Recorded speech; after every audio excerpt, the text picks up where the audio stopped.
and discussions. For the same discussion session, we are going to have Shri Sudhakar Nangnure, ex-director, Town Planning Maharashtra State, as a moderator. I request Nangnure sir, please come on the dais and mentor us for the next sessions.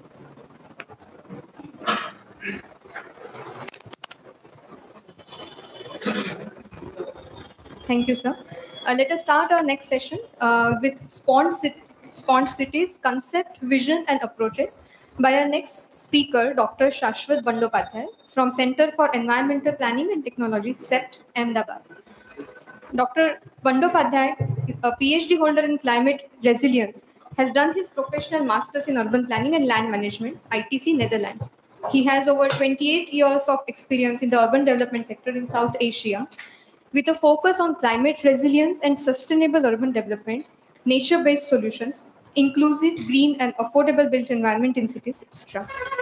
Mr. Shashwat also has worked extensively with IFIs and global development cooperation agencies such as World Bank, ADB, CDIA, GIZ, Cities Alliance, United Nations OPs and UCLG, Barcelona, and ASPAC, Jakarta. I request Dr. Bandopadhyay to please come on stage and deliver his speech.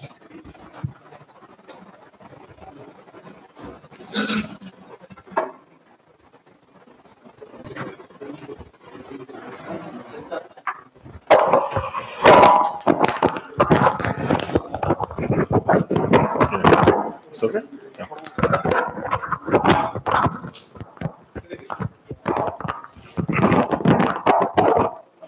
Yeah, good afternoon. And thank you very much from ITPI, MRC, particularly the organizer, for inviting me.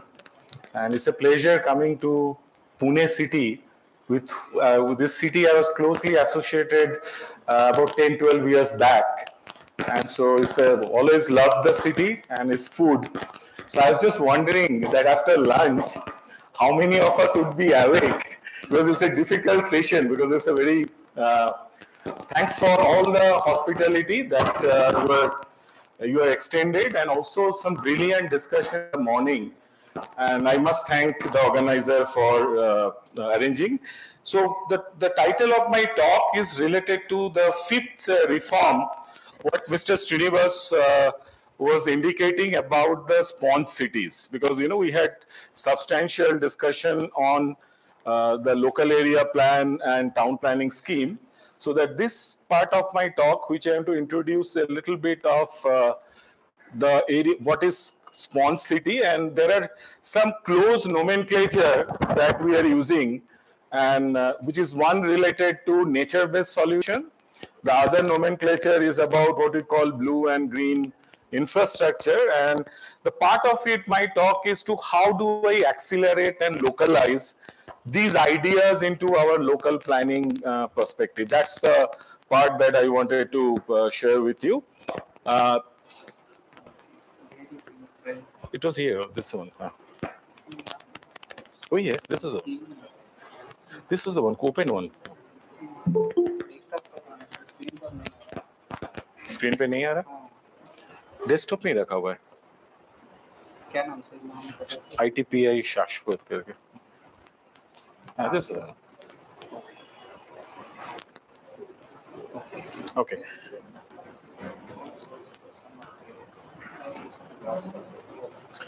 See, this just to, you know, that we keep talking about we are urbanizing, but one part of this urbanization, as in the morning we are discussing, the core areas are getting densified and, you know, sometimes deteriorated, and there is a peripheral expansion.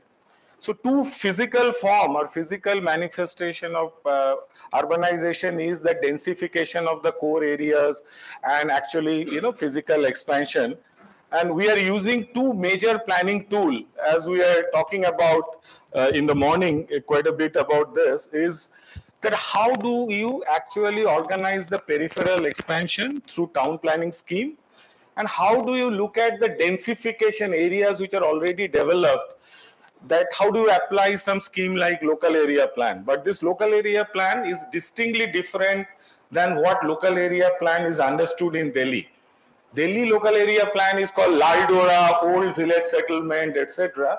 Here the local area plan is where you have already applied certain town planning scheme, and now you have new metro, new area, new neighborhood coming.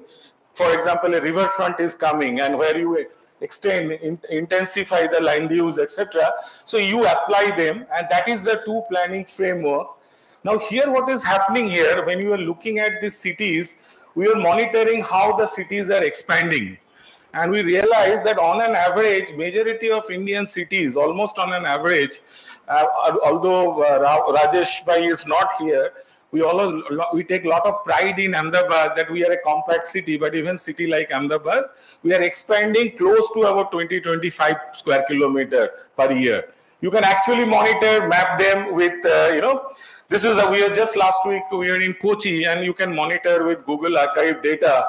It's very easy. When the young planners who are actually presenting in the morning, they can do it just looking at how you're.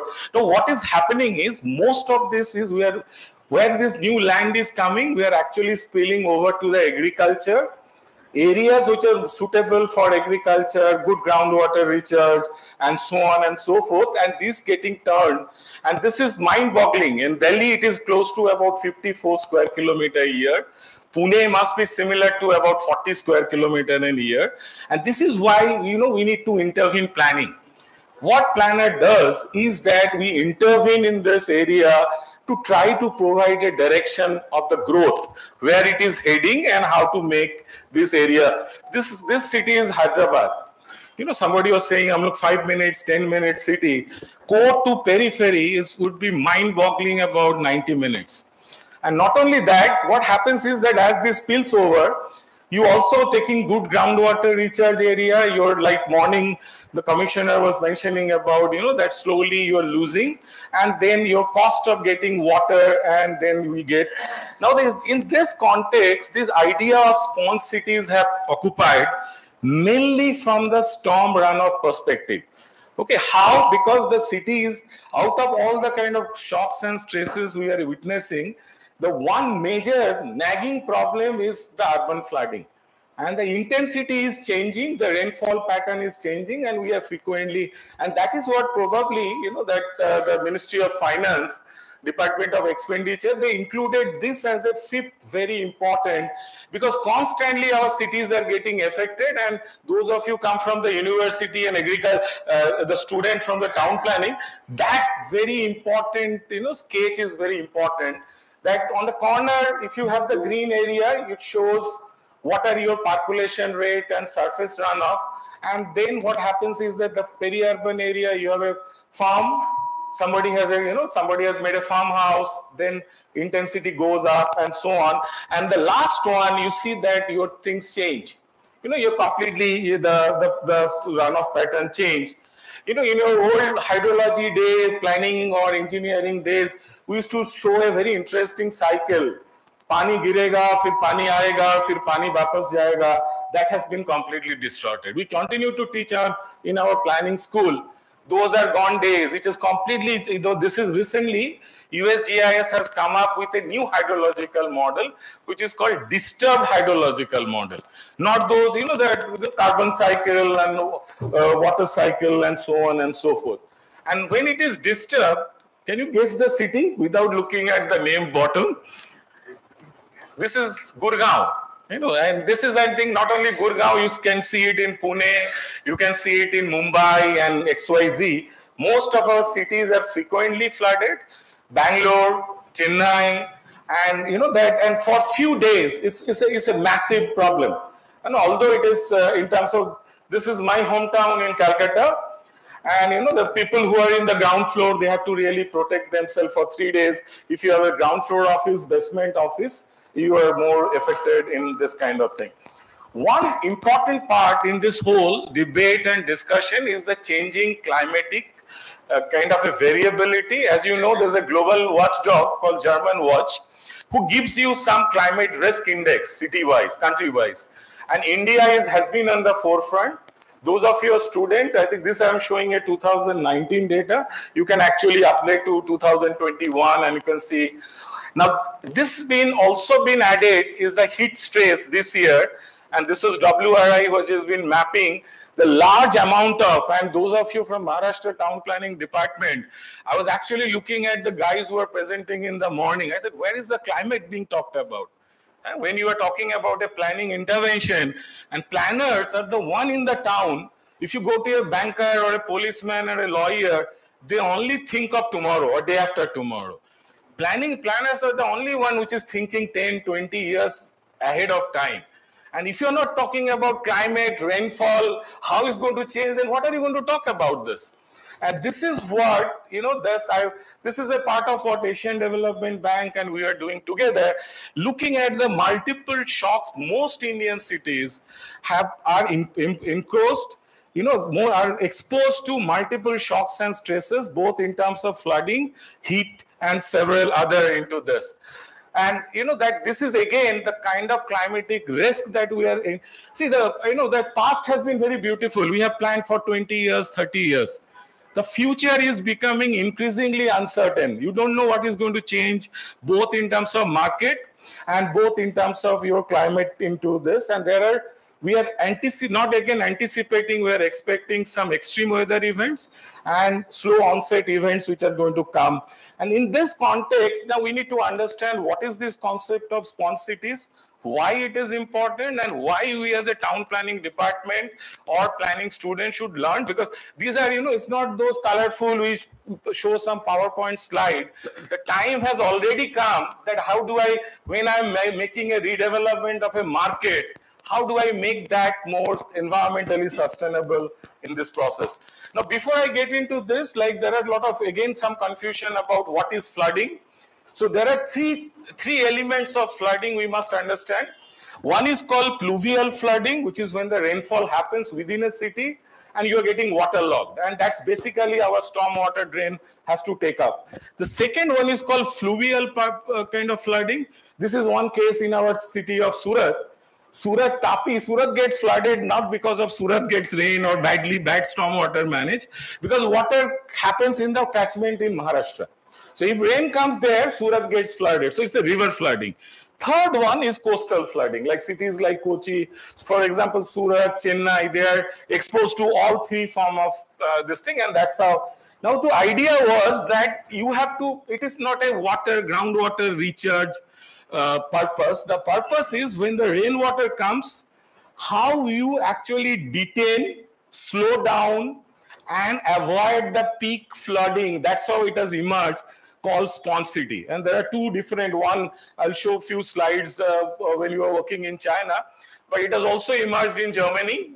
For some of you, those of you who want to look at it, can see the Berlin sponge city, which will be available on this thing. The idea is that catch it where it falls, break the kind of the speed, and store it till you get better off, or so that much of your city is not 3 feet or 5 feet or 7 feet. Last week we were in Chennai where some modeling was done. You realize that if something of return period of just 5 years, 20% is Chennai can be under water of 5 feet. So imagine, you can actually start looking at what is happening in various. Now, this is what we have to clearly understood, because these three terms are, one is called sponge, second is nature-based solution, and the third is gray solution. And these are the element which is called sponge infrastructure. Talking about, roof, your plot level intervention, your neighborhood level intervention, your street level intervention, and larger intervention. Partly it is also gray solution. It is not all blue and green. Some of them, many cities, I'll just show you. For example, this is a global landscape, what is happening where this kind of blue, green, and other sponge. But this is Singapore. Singapore, although it is quite a green, but in terms of managing its flood water, it's used a gray solution. A very large stormwater drain and also underground storage tank. So that if the city gets flooded, it can store the excess water till the flood level comes down into this. This is Tokyo flood control. These are the ground level reservoir. Water brings the flood water is stored. In fact, city like Kochi, they have nothing. You can't do a sponge there. City is already flooding. So Kochi is now turning his stadium, playground, and other public plaza, planning to, not turning, they are actually trying to do, which can be water storage. Some of you studied in Netherlands or have seen that most of the, because the city level is lower than the sea level, most of the public spaces is designed like this. So this is the idea that if you have a mild rain, it gets contained in your plot level or building level. If you have a larger level, then you have a pond. I'm sure Mr. Harpal will talk about TP scheme in Japan and many other parts also had 1 acre pond to hold the water. It's part of that mandate because then that can be done. There's a third when you have a larger. They are also characterizing the city land uses, which is the what kind of element in terms of built up. You can do figure ground map to understand what is the level and how much water storage would be required. And otherwise, you play around with this. This is some of the green. These are the some of the changing the parking lots, etc., which is trying to bring in. This is a very prominent feature in most part of the South Asia and also others. You are creating plaza, which will be actually holding as a water. And when there is no water, it can be used for a public amphitheater and other. One very famous in Rotterdam, which is called Benthemplein Water Plaza. Again, the idea is to store, break the water, and so that your peak can be avoided in this. This is a river in Singapore. As you know, there's those of us studied from abroad in 80s and other. We came back with a lot of ideas with concretizing the river. Now, when the stormwater comes in, the concrete actually is a accelerator of your the stormwater. Most of the cities today are actually removing the concrete and naturalizing the waterfront because the nature has a better behavior when there is a peak flood which is coming. So that some of you recollect in 2020 October, there's a massive flood happened in Germany. And most visuals that you have all the Mercedes-Benz are floating around and that's kind of thing. So like this, most of our urban designer, architect, we are trained like to do like this. City which are coming in. This is what in the Chinese, China also popular quite called the sponge city, basically to prevent the city from getting peak flood. You cannot eliminate flood, but you can actually divert and safeguard. Like if the central town or flood prone area is getting 10 feet under water, by this intervention you will be able to minimize the damage as much as possible. So this is the kind of, so earlier it was like this, and the left figure, this is a small town in China called Haiku. On the right side, again that that is the kind of thing were created up. Many of our architect, urban designer are trained in USA and comes that Manhattan Island does this and that. Even to this, they have actually taken up a very large program called New York Dry Line Program. It's a few billion-dollar program actually to create sponge around. Because if this island goes down, the entire economy would be in. Mind you, this is not a question of environment, climate, and stormwater. It is about your economic competitiveness.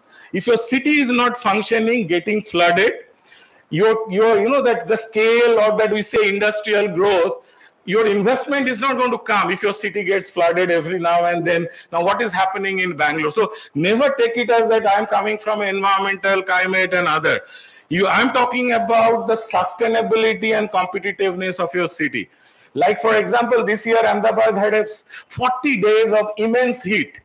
And you ask somebody from Delhi, "Tumhara job Ahmedabad mein?" I said, nahi jana hai. If a city is polluted, you realize that your economic competitiveness, growth is actually challenged. So don't take it as it's like some landscape and other proposal. Most global cities are changing today to actually protect themselves. So, and I'll just show how some of the Indian cities are trying to localize. This is a greenfield city in Gujarat called Gibb City. And as a part of the master plan, because it's an international finance city, greenfield, about 1,000-acre land between Ahmedabad and Gandhinagar, and they have to prepare because this city gets flooded. It lowers the confidence of the international visitors. So this is how some of these biosoils and these ponds are done. It is close to you. Panaji has done under Amrut 1.0, something called Mangrove Walk. And they have created the entire, mangrove has a lot of property, particularly coastal storm surge and other related. And they have taken a project like this. This is in city of Gwalior. Traditionally, the storm engineers are taught to take the water out of the city through concrete pipes. Now they are actually developing the pipe on the below, the green actually the layer on the top, so that you break it up and then drop. So the speeds, streets are not over flooded, and you are not actually, this is my city in Calcutta. So earlier it used to be, typical irrigation approach was concrete the pitch. Now it is being changed, reconstructed, and now, and the funny part of it is, actually you localize, you use local material to actually, so that you don't have to get material out of it. These are local jutes, and that's how you can restore some of the canal and other water bodies. The last part of my talk is that these are all these concepts, but how does we planner actually intervene through planning processes? And there are two areas of planning and regulation which we are still exploring. This is a kind of, we are trying to figure it out. This is Ahmedabad. That looking at this you can get it, the changing, urban green structure, you can actually figure it out. Although the planner, we are very happy to see that town planning has existed 100 years and it has done wonderful to road and build, but at the same time, the ecological performance has been not so good. And recently there was a survey, and then you can the Indian Forest Research, and you realize this is the city which has lost the highest amount of green cover. And the moment your green cover gets done, then you actually, your storm, your groundwater recharge, and you get into more and more heat and flooding. So the town planning scheme, which in the morning we were discussing, now this town planning scheme has been 100 years. You take 100 or 200 hectare land, apply certain planning principle, take away 30 to 40%. But always remember, actually I was about to tell Srinivas and Harpal, that before you apply town planning scheme, you have to first understand what are the enabling conditions. Without this enabling condition, application of town planning is not possible. So understand that there is a real estate market, you understand there is a per capita land ownership is higher, there is appreciation. Otherwise, you have to actually turn around town planning scheme to this. So this is how we had Gujarat so far in 100 years have developed 800 town planning scheme. But if you see the geography of this town planning scheme, they are mostly about in this 8-10 larger town where some form of the real estate market exists. Otherwise, this doesn't go. Now, what we are trying to do is,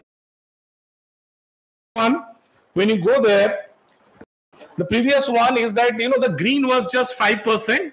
We are trying to actually see, is it possible to actually enhance the green to 20-25? Multiple benefit. It is actually you're reducing your heat stress, and actually, but it's very difficult to convince planners.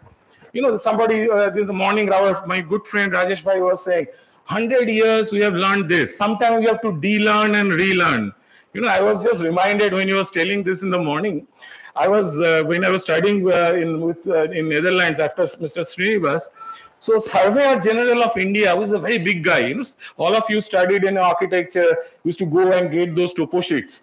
So I told him, because I had to host him and get him whenever any Indian guest. So I said, why don't you go and also show this to planning school, architecture planning school, because we go and use your map. He said, no, we are Survey of India. We have 150 years of legacy. And imagine after that, last 10 years, Google and everybody, and nobody goes to Survey of India. And only a month ago, a call came from Survey of India, Delhi office, that we want to organize a sensitization of urban planning school, how to actually understand use Survey of India map. So, that 100 years of experience is good, but we have to learn, relearn, and de-learn. And this is the opportunity where we as a town planner, and particularly those young planners who are showing that small areas, that how we actually make our planning much more sensitive and much more, because things are changing much more rapidly into this. 2 points is that one is your planning intervention, and the second part is your, intervention in the building regulation. I saw the combined GDCR or unified GDCR many states. You substantially have to green the entire regulation because it's still very pro real estate and it needs to be looked at it. This is a very famous space called lush. They identify areas which is deficient of landscape and then start intervening what can be done. And planners here, we are so bothered, obsessed about FSI. Cities which are actually doing better, like Singapore was a per capita $1,000, now they have gone to $50,000. They're applying tool which is called green plot ratio. And substantially we have to come out, see change, because you know that whatever we do, the future is increasingly uncertain and we are not really there to actually, because other plan, whatever we do, if your cities are not coming into this. Thank you very much for this invitation. I hope I'm also sharing my email ID for if anyone wants to connect later. Thank you. Thank you, Mr. Bandyopadhyay, for sharing your international and national experiences and throwing light on the what are the problems we are facing, day-to-day problem. Yesterday we had also flooding at Deccan Gymkhana. Every city is facing the flooding problems, but your suggestion to incorporate the nature-based solutions as well as grey solution, by combination of the both, we can do better for the city. We are expanding the city, we are densifying the city, but without giving much importance to the environmental care. If you don't care the environment, then environment won't care for us. This is the future, and we planners must learn from this. Thank you, sir, for making us aware the rapid pace of change in the present and future's age, which needs to be considered by planners with the iterative learning process that you highlighted. Now I would like to invite Dr. Roshni Udyavar, our next speaker for the seminar on the dais, from Institute of Environmental Architecture and Research, who will be talking about plans for rejuvenation and conservation of water bodies.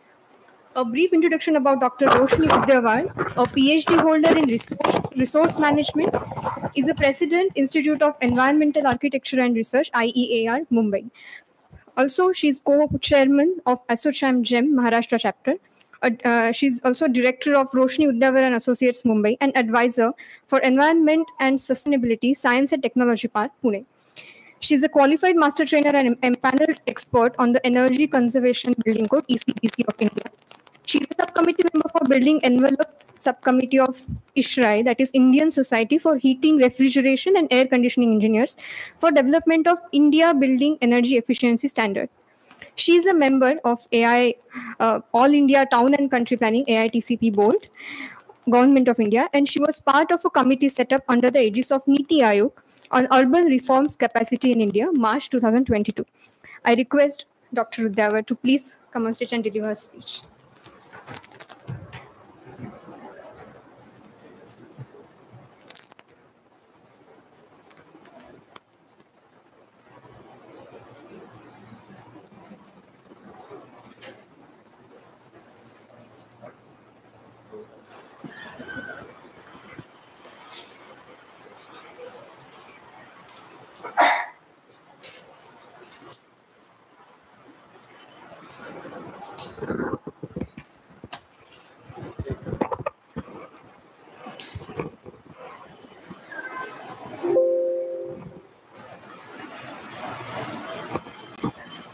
Can somebody help me with this?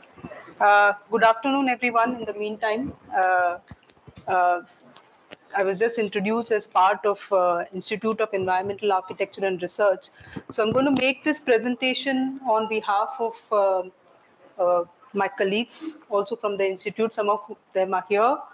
And just to give you a brief that we have been, our institute is an academic institution, but we have been together. It's fairly new, and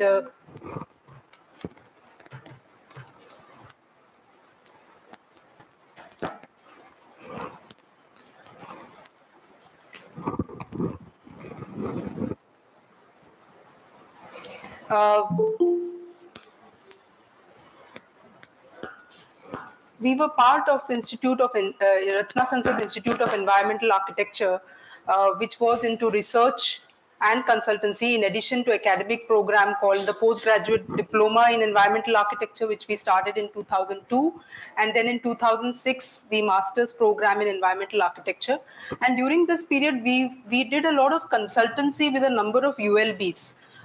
Especially Savantwadi Municipal Council on ecotourism, Matheran Municipal Council. We also work with MTDC, MCGM, MMRD, and various organized, and our design cell was very active in doing these various projects, some of which I am going to share today. And this morning, Dr. Meshram mentioned about Auroville. In fact, we had a regular trip to Auroville for all our students in the first semester. For I think almost 15 years, we have taken our students there. One of the things that in semester 2 of our master's program, we had a studio which was called Land Suitability Analysis, in which we had kind of a GIS-based studio in which architects and planners worked on how to find the right position for putting up your any kind of structure based on the ecosystem, based on the hydrogeology and so on. And at the same time, during this course, we also worked on numerous rainwater harvesting projects under the banner of H2H, Harvest to Harness, which was a national level competition on rainwater harvesting. In addition to that, we had research projects also on sponge cities. One of our students has worked on green and blue infrastructure in Surat. We had geological mapping of groundwater recharge in Mumbai, and various other projects of that sort. So lots of research on sponge cities was done by our students. So today I'm going to be sharing about a few case studies. Some of the projects are completed by our team, and some are, we had submitted to the authorities. But nevertheless, the process is what is important.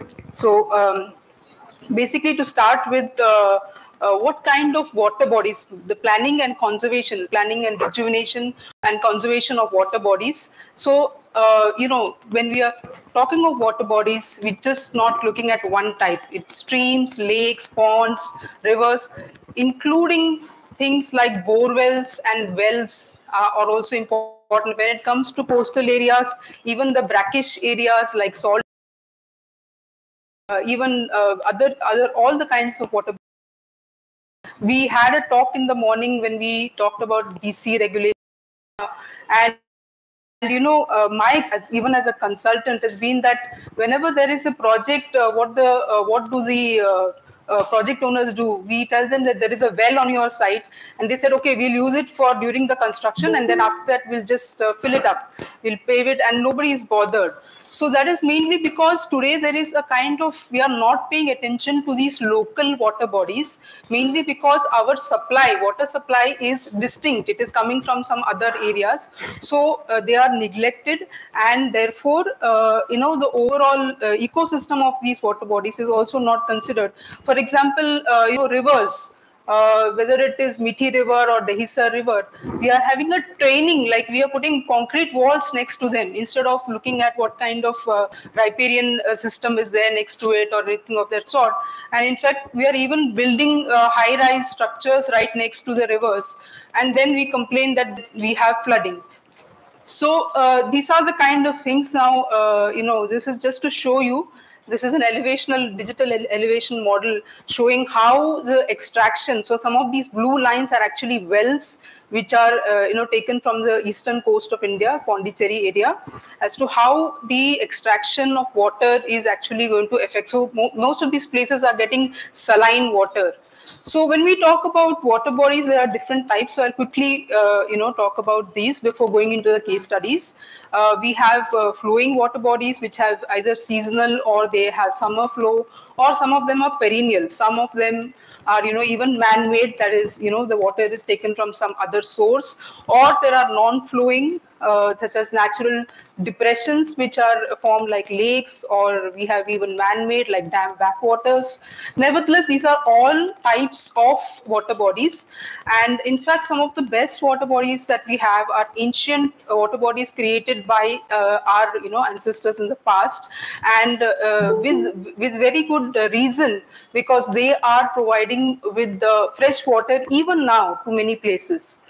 And when we talk about water bodies, what is important is that they have a particular context. There are streams which feed into the water bodies. There is a geological, context based on which the water flows. So there is a hydrogeological reasoning behind the water bodies, which is never looked at, because even in our master planning or even in the development control regulations, these are not taken consideration. Similarly, there is vegetation and meteorological aspects, climatological aspects, based on which water bodies have developed. For example, Bangalore, we all know, is a best case of a place which had maximum number of lakes, but we have built upon many of these lakes. And today, the situation recently, we all have seen what has happened as a consequence of that. And there are various reasons for the degradation of the water bodies, mainly the effects in the quality of flow, the loss of water quality, and the loss of water quantity as well. So, basically the source of the water goes away, or the quality of water is declined. So there can be agricultural or chemical effluents or biological discharges into the water, or in terms of physical quality, turbidity, floating particles. We know that in cities, a lot of solid waste goes into the water. Or in terms of chemical, we have MIDC areas, and a lot of the chemical waste directly goes into the river. So this is something very common. Ulhas River, Valduni River, we have seen the effects of these in terms of the water quality. And then also biological. So there is loss of life in the water, and then we have issues like growth of hyacinths and water hyacinths, especially in Ulhas River, and many other rivers we have seen. And then there is water quantity. This can happen because of percolation loss or evaporation loss. So there are various physical changes that are happening also. So there are a variety of reasons why the water bodies are disappearing. Now, quickly, I will show two very short case studies and two slightly longer case studies. The first one that we had worked on in 2005 was the restoration of Charlotte Lake in Matheran. This is one of the lakes which was the only, or rather the primary source of water in for the whole of Matheran hill town, which is, as you know, a tourism, but also an ecologically sensitive area. Main thing being that it is a very unique geological lateritic plateau, and it has also very unique kind of vegetation, ficus kind of vegetation with high canopy. And the most important thing, it supports the national, the state animal, that is the giant red squirrel, is one of the rare animals that is there because of the kind of canopy and everything. So it so happened that this particular lake was reducing its water quality, and also the water quantity was declining. So since this is a very old project, I don't have all the details of it, but this is the plan of the Matheran plateau, and there were several measures that were taken, and I'm just sharing with you some of the slides. You can see that main reason was disappearance of soil. Heavy rainfall there led to the soil erosion, which also led to several other things. Even there were water contamination by the hotels in the nearby area. So among the various major steps, so this is our team of students, about 20, actually all architects who worked in this team, along with the grassroots consultancy. And, you can see that major issues, although they are very small, but due to the foot movement of horses, etc., there were loss of soil. And then, during the rainy season, huge chunks would flow down into the railway track, and every year the railway track would get damaged and so on. But major measures that we had proposed, including the soil erosion control measures, such as bunds, check dams, contour trenches, and even architectural measures such as protection of the footpaths and so on. And then afforestation to a large measure, and treatment of the identification of all the hotels where the waste was not being taken care of properly. Even the quality of water was tested, and then providing proper wastewater treatment so that nothing actually gets into the catchment, because the catchment then drains into the Charlotte Lake. So this is in brief about Charlotte. The second case study I want to share is Maharashtra Nature Park. Although this is not a, it's an example of a creation of a water body, which is a very unique example. This was a dumping ground, and about 37 acres of ground that was converted into an urban forest. Now, here the requirement of water was close to 1 lakh liters daily, because although this is a forest, there were trees that need to be taken care of and so on. So, in fact, at that time, Mr. Avinash Kubal was the deputy director, and under his leadership, this planning was done.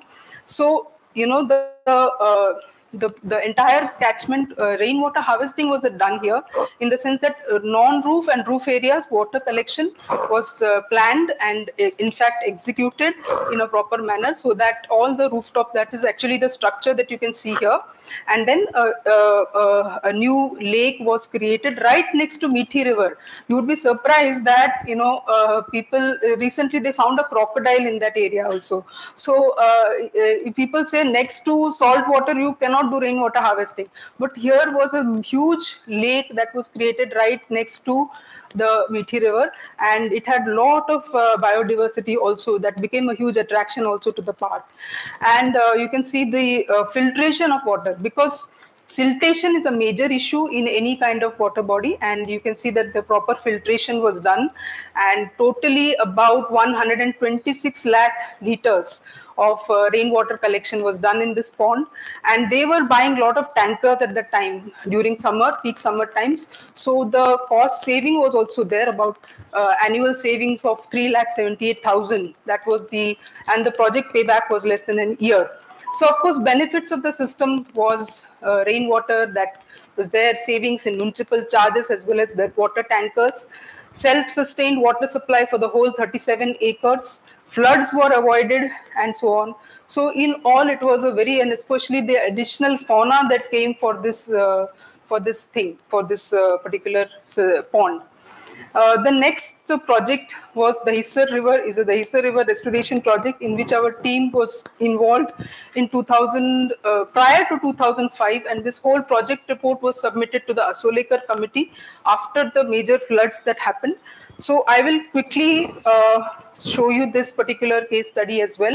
So in fact, there was someone from Mr. Pednekar, I think from MMRDA, with whom we had interacted at the time when we went to them. He said, don't take Mithi River, you work on Dahisa River. So Dahisa River, basically, you know, it starts in Tulsi Lake, which supplies 18 MLD of water to Mumbai, to the proper Malabar Hill of Mumbai, actually. So it is the starting point of this particular river, and so it originates in the Tulsi Lake, passes through the reserved forest area, flows to the Shri Krishna Nagar, where there are some kind of Dhobi Ghat and some things like that. This passes the Western Express Highway. Then there is a huge slum area, Daulat Nagar, and then it meets the end towards the Mira Bhainder Creek. But these are the various spots of pollution. You can see very interestingly, there is a 90-degree bend. And at the time when we had given this proposal, in fact, this was not just our work. We had a whole team of local NGOs who worked with us, with whom we worked in consultation along with the ULB and the local politicians. We had formed an entire group. And unfortunately, right after that, we had this major floods, and we saw how this 90-degree bend actually completely got submerged, and a lot of loss happened during the time of the floods. But you can see that this black part of the river is actually the part which comes from the sea. This is a sea-fed. Major part of the river is coming from the sea. It's a tidal river. And only the upper part, which has a very high slope. So slope and these things that we have looked at in GIS is a very important consideration. So this is the end of the river where you know, it sort of meets the creek. This is the total length of only 12 kilometers. Within the park, 6 to 7.5 kilometers. Gradient is very high inside the park, and that is about 80 meters. And beyond that is about 17 to 20 meters. So that is the lower part. So majority of the water during the rainy season gushes through the forest and comes into the city. And then that is where, you know, simple measures can go a long way. We had even estimated the cost. So if you look at the restoration of this river, our aim was to do water harvesting. Harvesting has many forms, including various watershed management techniques to stop all kinds of pollution. I know it sounds very simple, but actually speaking, it's quite complex when you look at the number of people who are involved here and a lot of the issues which are urban issues, and creating buffer areas, which is also very important for any river. And even the slum people who worked with us, they agreed that they had also huge issues, mosquito problems and things like that. So when we did these consultations, there were not just the slum dwellers but also the building people who came together, and they had similar issues. So sewage, 80% of the pollution, garbage, that is people were just throwing it, solid waste through the bridge, 10 to 12%, dhobi ghat, which was allowed to, was simple and not required, and then 2% tabelas, there were tabelas still around that river, and other pollutants such as marble, garage, various other small pollutants.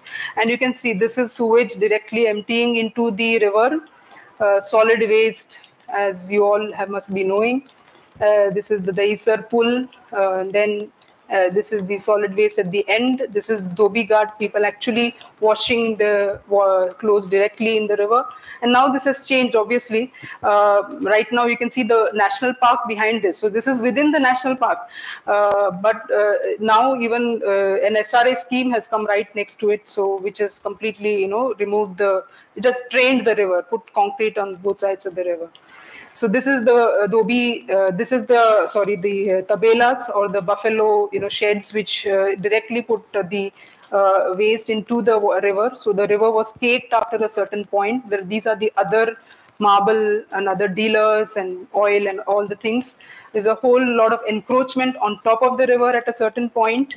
There's a leper colony, including all kinds of activities, which is not even accessible. So we tried to trace the river along with the local people, but some parts of it are absolutely. And then there was a bridge which had come on top of the river. So no, treating a water body as it should be was not done. So anyway, coming to the summary of this is how all these spots actually indicate the size of pollution. And now coming to what kind of solutions, we had suggested two solutions, technical and also educational awareness based solutions. So one of the first things was construction of number of check dams in the upper course of the river, where, as I said, the gradient was the highest. So this was taken up with the forest department. There were a number of forest fires happening there, so a lot of soil erosion happening. So this kind of also how to prevent this from happening. So tree plantation, afforestation measures, soil erosion protection measures, and so on. Then at various levels, constructing baffle walls to stop. Dr. Vishnu, time is up. Please finish your presentation within 5 minutes. Okay. So basically, the various kinds of, then the design of the dhobi ghat, that also we had suggested. And we also suggested the wastewater treatment using phytorid remediation measures along the slopes of the river, and treatment through reed beds and step landscapes. Even we said that we can integrate the dhobis within this landscape, allowing for drying techniques and all that alongside the river. These are some of the measures suggested. And how to take care of the plastics that choke the river, so kind of creating meshes and filtrations, and also treating the sewage through biologically, and so on. So, I mean, in conclusion, these are some of the measures, and also, of course, prevention of further encroachment. These were some of the encroachments that were already there, I think still there. So this is the conclusion that we were trying to say, that how the long-term gains can be of, the protection of a water body like the Dahisa River. So this is the origin of Tulsi Lake, and the last part looks like this. So a river which starts beautifully from the forest ends up something like this. So I had one more the presentation, but I think there is shortage of time. So just go to the conclusion of one. Okay, I will just show you. Then I can quickly show you that Jejuri has two important lakes, Holkar Talav and Peshwe Talao, very large, 18 acres and 36 acres. This is our effort of doing the restoration of these two water bodies. So everything was systematically done. These are tourism areas alone, and it was much, much higher. So Holkar Talao alone would have done the job. So anyway, coming to further, I'll just show, I think one thing is important is what is the process. We had a lot of interaction with local people. And, we worked with Zenolith Geoservices on the GIS mapping of this entire space, and then looking at the restoration conservation management plan. So treatment of lake catchment and treatment of the lake immediate surroundings. These are the two things that were done. So you can see lining of the streams which had completely disappeared. The first, second, third order streams were identified, and what kind of structures based on the GSDA, they tell you what kind of structures should be there in which kind of slope. So based on GIS, we had actually mapped all these. So this is these are the various slopes where the siltation had happened, the streams had disappeared. So lining of these streams and allowing the water to collect in the lake. That was one of the things. Then stream diversion and creating in the catchment area, adding more and more contour trenches and so on, increasing the vegetation because moisture retention was an important aspect. These are the different measures. So you can see intermittent contour trenches where we had put in the plan. Afforestation measures also.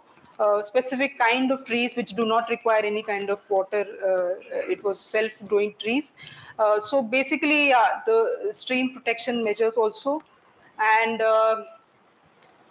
desiltation was a major role to be done because for many years, any water body, the desiltation is a major part. Then repair and restoration of the lake embankment, which was not much. Actually, the ashtray masonry was in high quality. Only a few repairs were required to be done.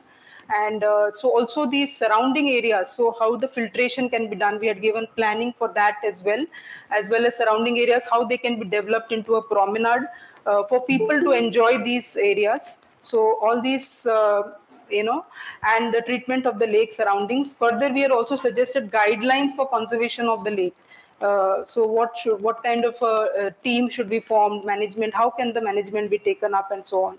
So, and the costing was also worked out for this whole project. So this was just to show this was submitted to the Jejuri Municipal Corporation Council at that time, several years ago. But I think that's the conclusion. That's the 3 case studies I wanted to share with you. Thank you.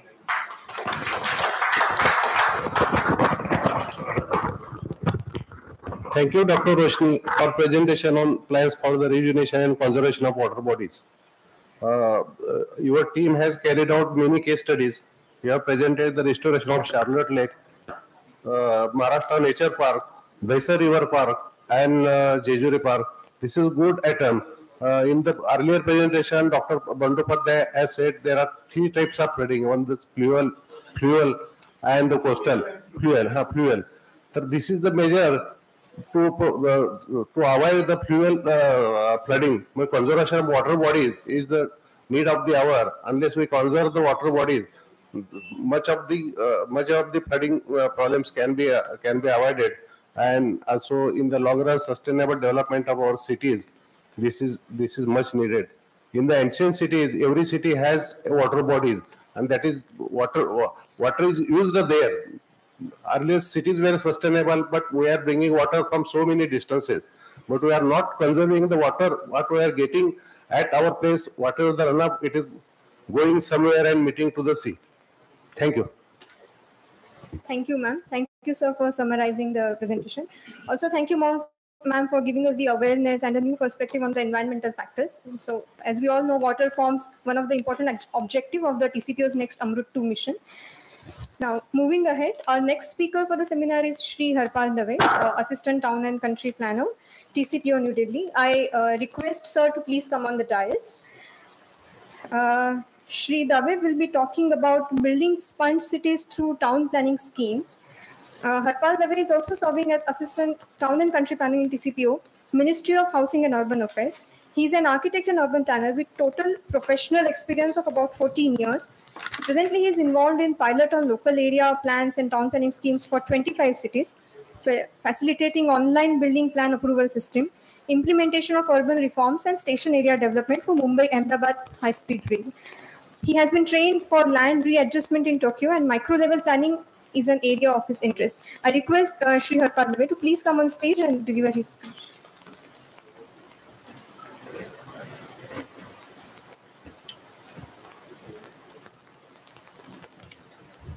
Thank you, Chair. I'll just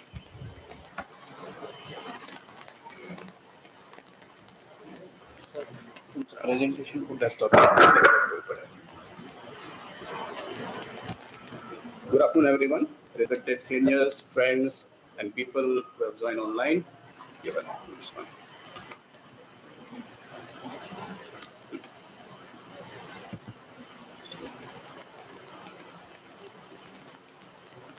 So full screen.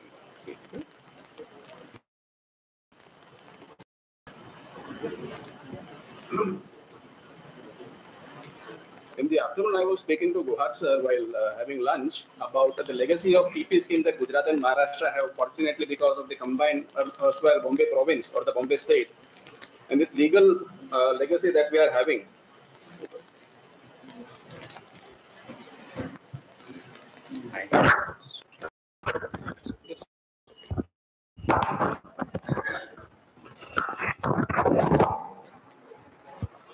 And this legacy of TP scheme which we have is something of much use for many purposes, and creation of spawn cities is one of them.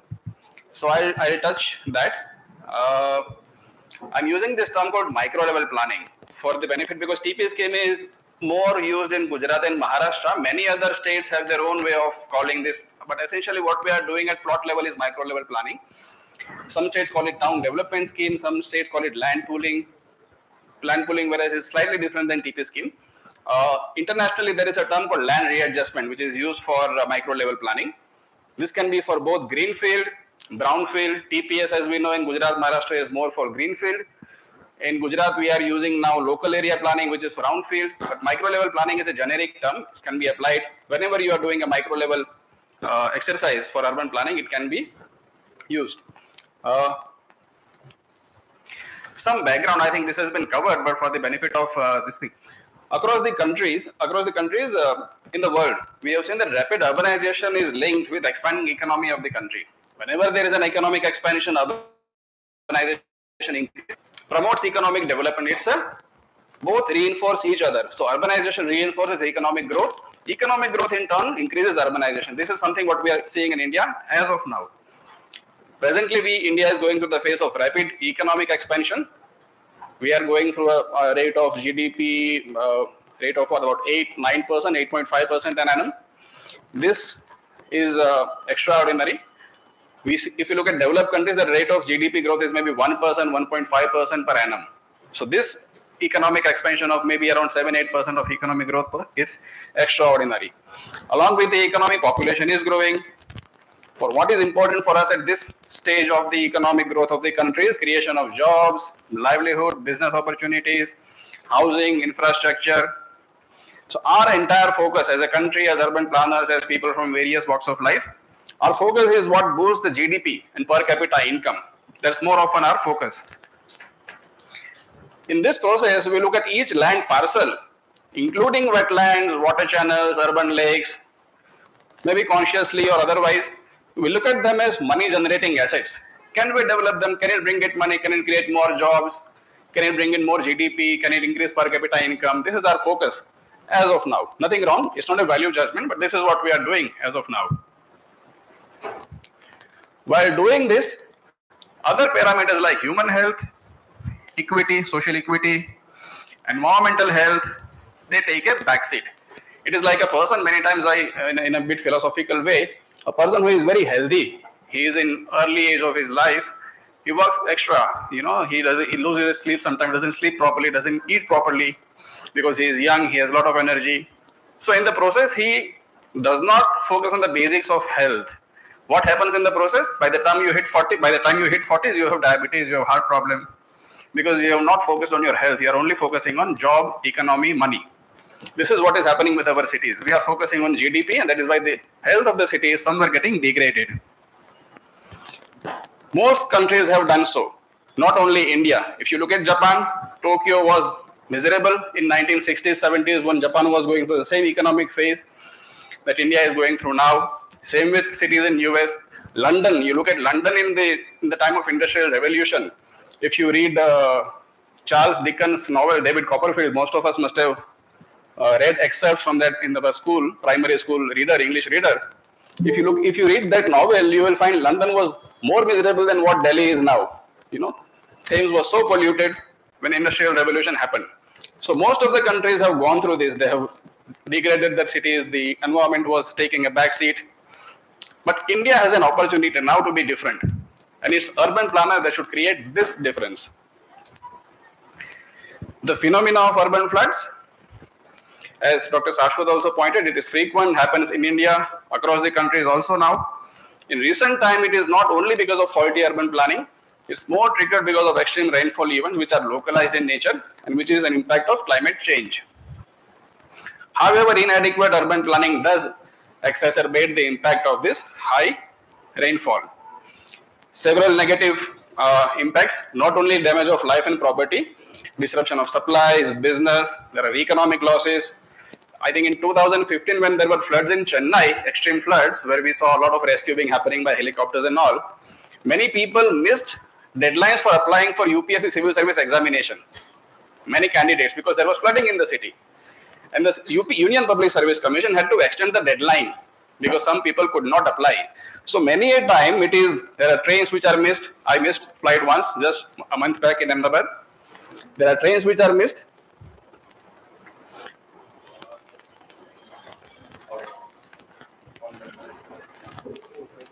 Many a times you miss some important opportunities, some exams, some important social engagement, and they are also very valuable part of life. So flooding is causing a lot of such problems, psychological stresses. Now, how do we solve them?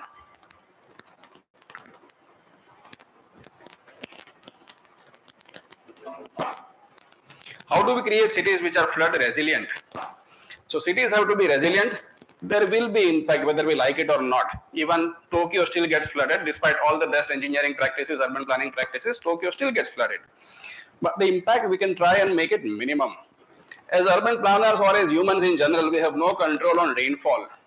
Climate change is in a way human induced, but now since it is there, we don't have any control on the rainfall. What we can decide is how we plan our cities. That is within our hands. What we can do is to plan and develop cities that are disrupted to the minimum extent in the event of heavy rainfall. This means increasing the storage of water, increasing the recharge and absorption capacity of the cities, at the same time allowing efficient runoff in the cities by conserving our natural drainage patterns. Luckily, we have the legacy of micro-planning by use of TP scheme, Gujarat and Maharashtra. As we all know, it is nothing but plot reconstitution, wherein disorganized plots are reconstituted, plot boundaries is laid afresh, and in the process you create a park, you create infrastructure, you keep some land for commercial sale as reserved land. Again, a repetition of the same concept in a different diagram. Here we can see that this is what normally happens if we do not implement a land readjustment or a TP scheme project. Before the project, generally in the urban periphery, we see some development happening by its own natural course. Land getting converted for non-agricultural use, buildings coming up. And if there is no TP scheme implemented, then business as usual goes on. And what we can see a development which is happening on the left side, where plots get developed over a period of time and the infrastructure is not there. The urban infrastructure is non-existent. At the same time, if there is any urban lake or if there are any natural water bodies, they also get filled up. Gradually, their supplies are covered by development, and then the lake diminishes and it is filled up. If development is done through TP scheme, then we can see that we can conserve the urban lake, we can create a park. Normally, a lake naturally is in such an area, lake or a pond, where there is a natural depression. So water accumulates in that area.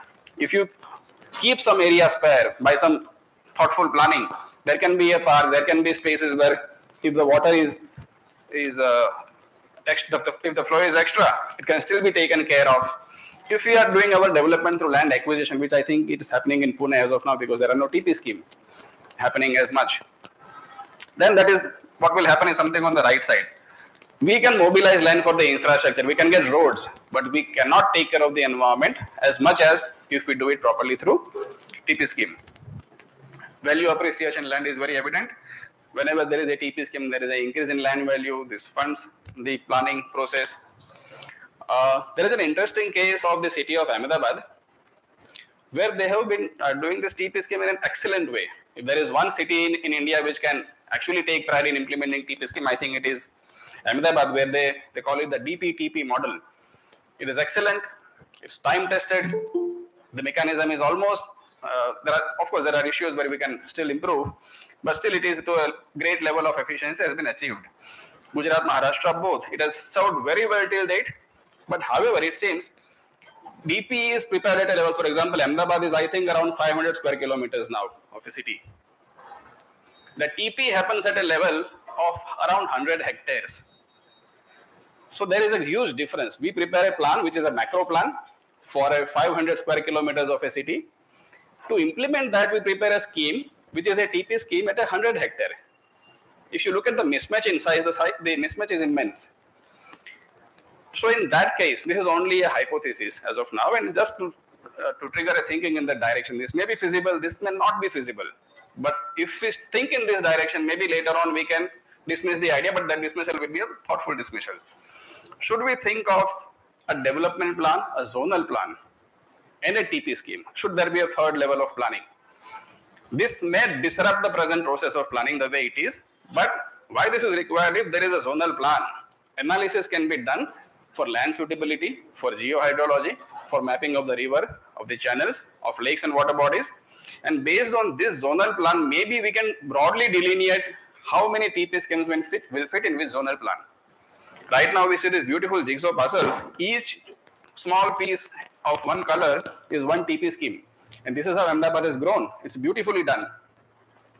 But when the city was maybe 150 square kilometers of area, DP and TP was okay. But now we are 500 kilometers of a city. It will increase in future. Maybe we need an intermediate level planning done.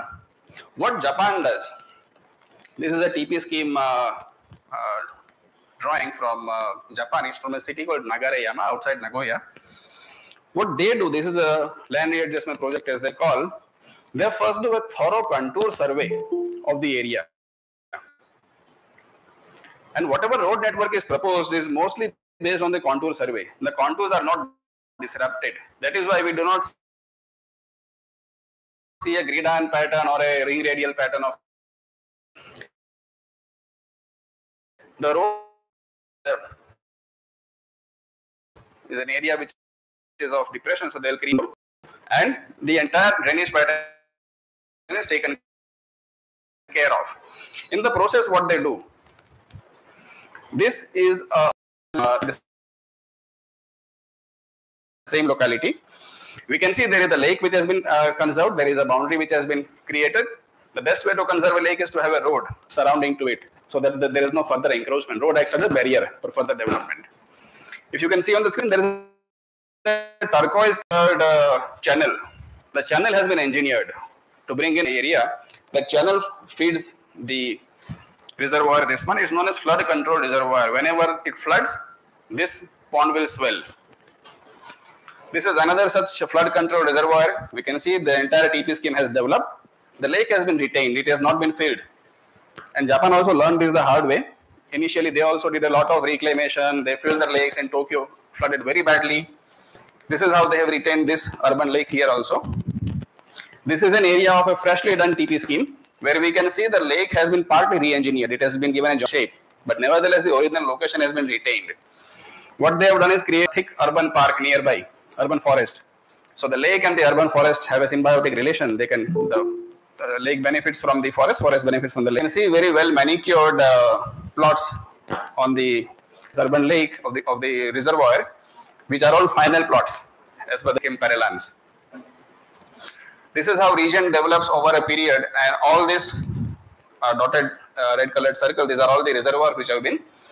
Their technical term they use this is not a lake, they call this a flood control reservoir. So the purpose is very clear. In order to prevent flooding, you have to retain this natural ponds. This is a very good example of a very engineered flood control reservoir. They have done a proper embankment. One part is deep. There is a channel which is feeding into the reservoir. The channel is retained. The channel has been embanked. But this reservoir also helps in the same way in controlling the flood. Most of the cases we see there nearby there will be either a park or there will be sports facilities created for nearby the reservoir. Another beautiful example which I find is the riverfront development in the city called Kyoto. What Dr. Shashwat was speaking about, the concretization of river channels and how it increases the what we call the runoff coefficient. Concrete has a very high runoff coefficient. As soon as the rain falls, it starts running off. So this riverfront development in Kyoto, there is a lot of growth of natural vegetation. If you see, this is natural vegetation. This is not manicured lawn. These are not gardens. This is natural vegetation. This allows retention of natural biodiversity. You will find a lot of amphibious life here. You will find birds. You will find them nesting in this area. And this is purposely allowed to be developed in this manner. This is how the riverfront is developed in terraces, used for a lot of health and recreational activities, cycling, jogging, what we also see in other cities. Access the river level is low. So the connection with the water and people is still retained. Recreational use. This development of terraces along the banks, what you can see in this picture is very clear. There is a river, then there is a small terrace. There is an elevation which is gained. Again, there is a terrace. So this development of terraces along the bank. So when the river swells, people stop playing football. When the water recedes, the football field is cleaned up, they start playing again. This is a bit different model of riverfront than normally what we see in the Indian cities, especially again another example, minimum concretization. What they are doing is they are constructing by use of this stone masonry. And in a way that allows for vegetation growth. Concrete does not allow for vegetation growth. Stone masonry does permit. How do we plan for flood resilient cities? We need to build upon the excellent legal technical framework that we have in Gujarat and Maharashtra. We have a very good legacy. We are thankful for that. We can build on that. But for doing this, as Dr. Shashwat was thinking, my thoughts resonate with what he just said. We have to unlearn a bit what we have been doing, and we need to learn new skills, partly. Additional experts may be required. Right now we are doing a lot of work by the excellent framework that we have of the urban planners, but we may need additional experts, primarily geohydrologists, academicians in this area. Importantly, we may need a deeper coordination with the revenue department because they are the custodians of the land. We need proper surveyed maps, especially of the urban expansion areas. Enumerate. We need to number each and every existing water channel beyond a certain size and see to it that these water channels are retained and they are not lost whenever a TP scheme is planned. And this entails some procedural changes, newer inputs, importantly more expenditure in planning also. But the cost of doing would be much less than the cost of not doing, because if we do, we will make our cities resilient, we will improve our social economic life. If we do not do, recently we heard the figures, na? Ek din Bangalore mein barsat hua, kitna loss hua economic, the figures were very high, unbelievable figures. If we prepare a proper plan, would we incur so much of economic expenditure? Maybe not, because each year you are losing so much of money. In our interactions, Dr. Shashwat, I and few of us, when we were going to one very renowned gentleman known as Mr. M.N. Bush, once he made this statement and it struck in my heart that each piece of urban land is not a piece of real estate. We should not look at it that way. We should look at urban area with a lot of multidimensional purpose. And again, a phrase which I recently heard somewhere, that ecological cities are economic cities.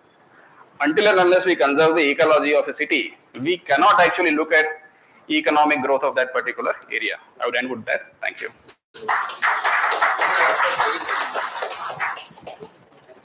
Thank you, Mr. Dave.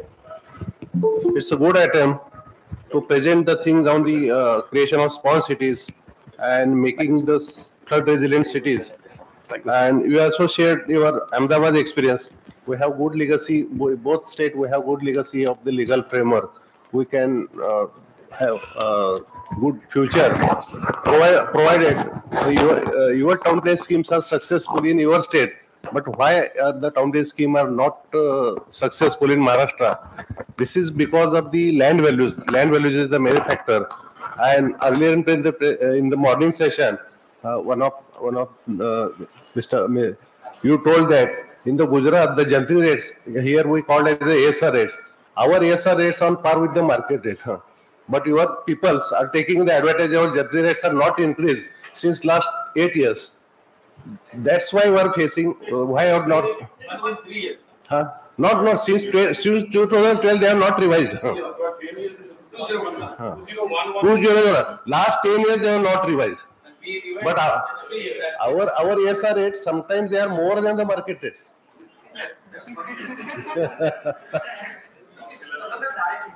We don't consider ASR on the direct scheme. In the scheme we take the sales transaction. But ASR matters more. Sometimes. Okay, thank you. Thank you, Shri Harpal Dave sir, for showing us that planning is a multidimensional field and environment. Jantri, they called it Jantri rate. You call it the ASR.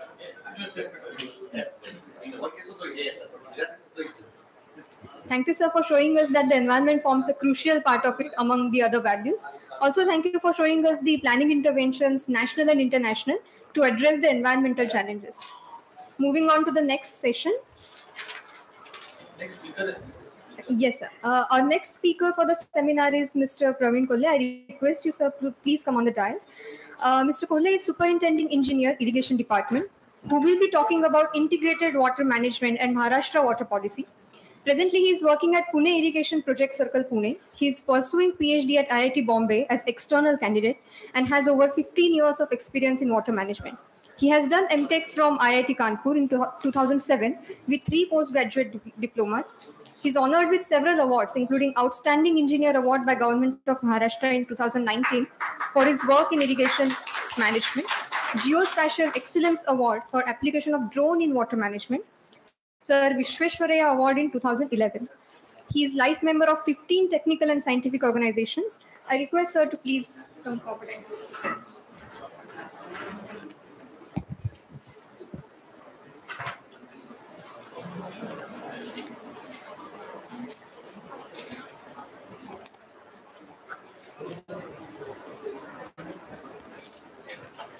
So, good afternoon. I am going to speak on integrated state water plan and state water policy of the government of Maharashtra. So, before starting my presentation, let me give you some insight about the water scenario of the world.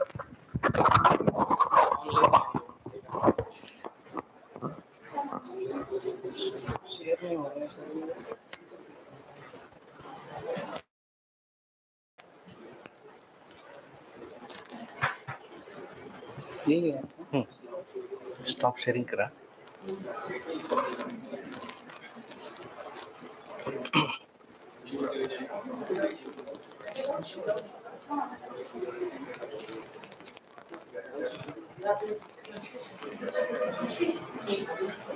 This nahi.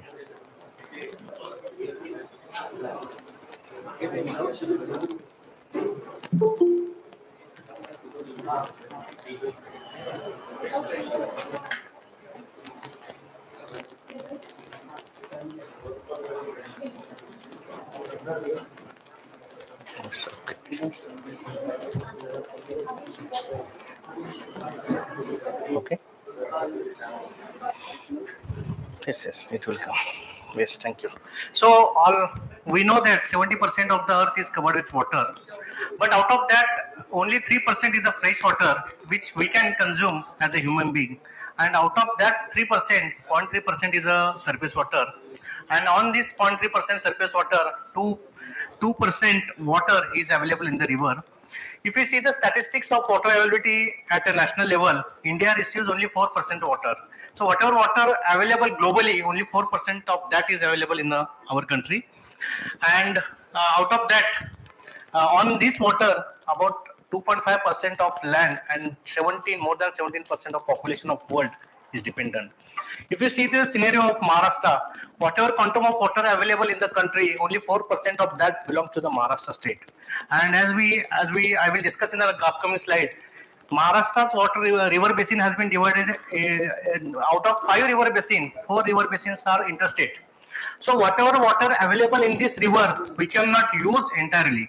So whatever water available in our state, 77% of that we can use legally. And on this water, 10% population and 10% land of our country is dependent. Another important aspect of our state is that its geographical area is about 13.7 million hectare, which is equal about 10% area of our country, and same area is Italy is also having same geographical area. Population is more than 11 crores, which is also about 10% population, and same this population is equivalent to the population of Mexico. Third very important factor is the economy.